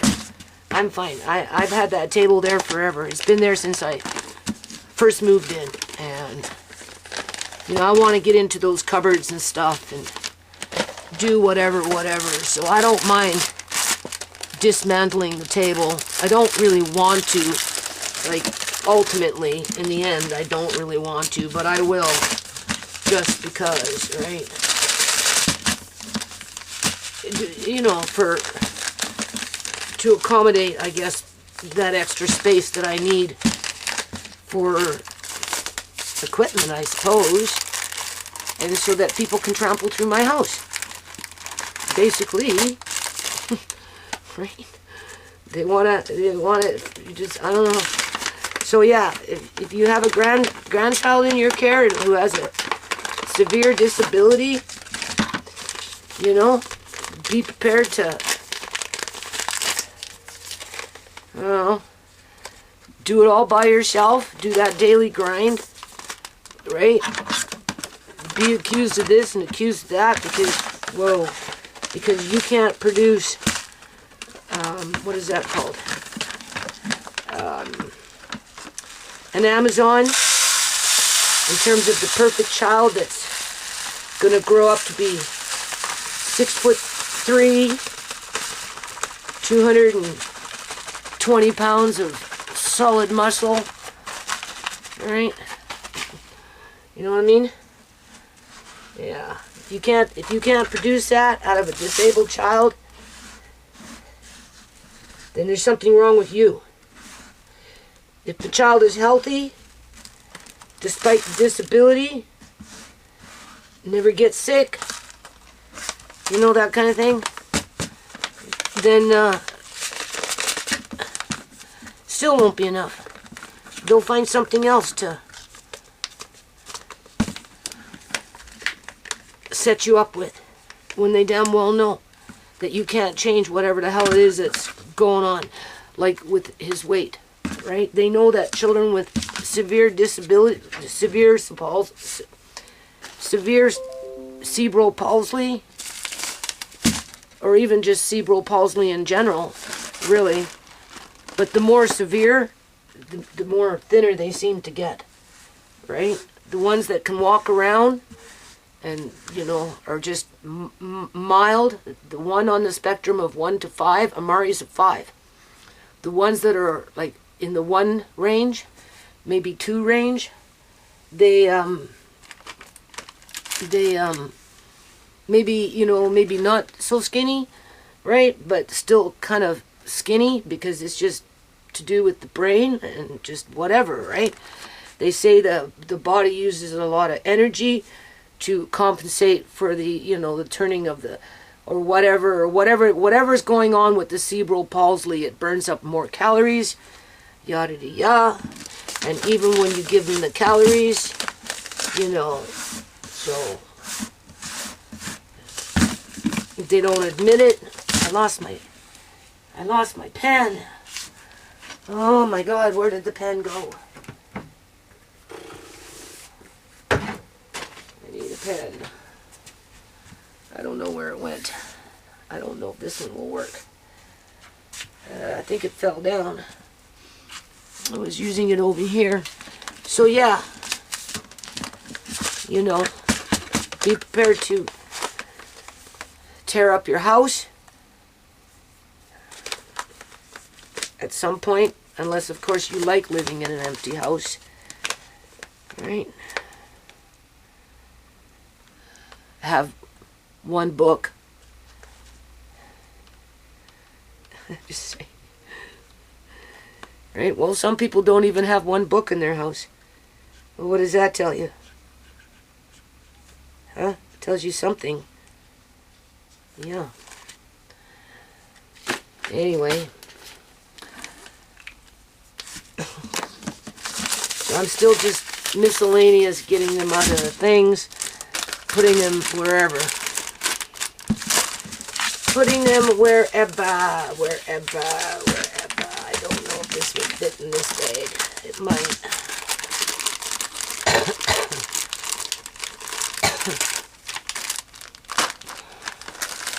They're just running me ragged. That's all they're doing.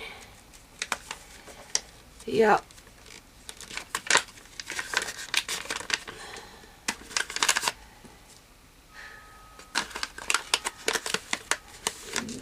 They have 100 reasons of what could happen for whatever it is that they say they do, compared to in reality as to what hasn't happened, right?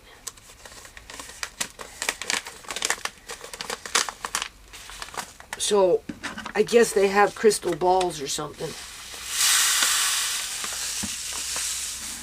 Oh yeah, sure. I'm always getting it all over the place. This stuff, whatever it is. I missed the opening. Of course, that bag's not big enough. Oh well. How did we know that? Oh my Lord. I'm just putting this stuff into small bags, getting them out of the plastic. I have a problem with moths. They come in with the groceries. I ordered groceries from Canadian Superstore. I told Andre, don't you dare bring those boxes in the house. I'm wiping everything in between the seams and everything, the bags that are coming in too, right? Yeah, that's how they get in. They come in with the groceries. And then once they're in, oh my Lord. Yeah, it's hard to get rid of them sometimes. We got rid of them there for a while. They went away, and then I don't know. I went to the grocery store. That's what happened. Andre said, oh, they're back. Yeah, that's because I went to the grocery store. Anyway. So yeah, you get a disabled grandchild in your care, seriously, be prepared to be harassed. Unless you live in a really huge, big house, right? Basically have not too much in it, where, you know, again, some people like that, right? Where your place echoes, you know, they like the echo in the house for whatever reason. And even then, I'm sure there'd be some kind of problem cropping up at some point or another. And then when these kids turn 19 years old, that's when the tune changes. Yeah, go talk to those social workers. They'll tell you. Oftentimes they get left in group homes, just abandoned, you know? Okay, now I had that little thing, where did it go? Of course I lost that because it's translucent, it's metallic. It's metallic, and it blends in with light colors and translucent and whites and pale yellows. All right. Come on, chia seeds, where'd you go? Oh, here you go. Yeah, then nobody wants them and can't wait to get rid of them for the most part. All right. So I won't be around to see that happen. Hopefully that won't happen to Amari. I hope not. But I don't know.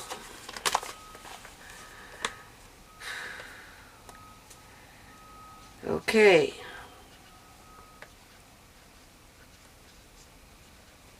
This kind of put me behind on I don't have any more room. So we're just gonna put you in this bucket right here. So I think there's a bit of room in there, so we'll leave that there. I don't have any more I don't know what I was saying. Oh yeah, this was a detour doing this. I'm still doing it. But I'm glad I did it. It was worth it. Yeah.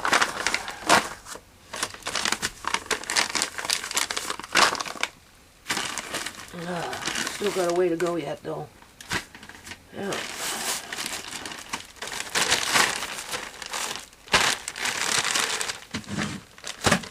A lot of this stuff is just the tail end of all the prep over the years, like miscellaneous extra beans, just a few this and a few of that. And you've seen a little bit of mustard in a bag that was big. And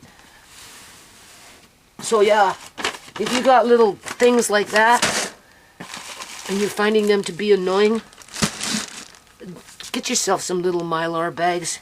It works out really nice actually after the fact. Putting them into it. Oh look, there's some more beans, right? So it just makes more sense to put it in a bag like this. And put it in a bucket. Or even into another Mylar bag, a big one. Right? Save money if you can't afford those buckets. These are just miscellaneous beans that when I was doing those back in the day,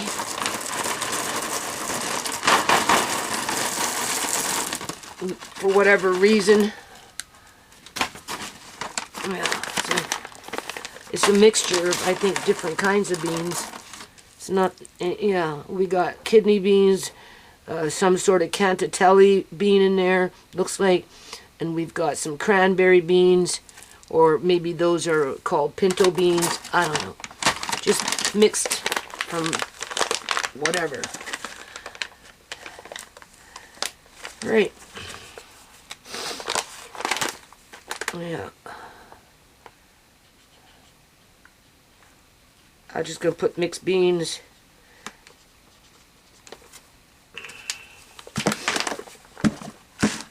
Oh boy. It's gonna take all day to finish this. Maybe.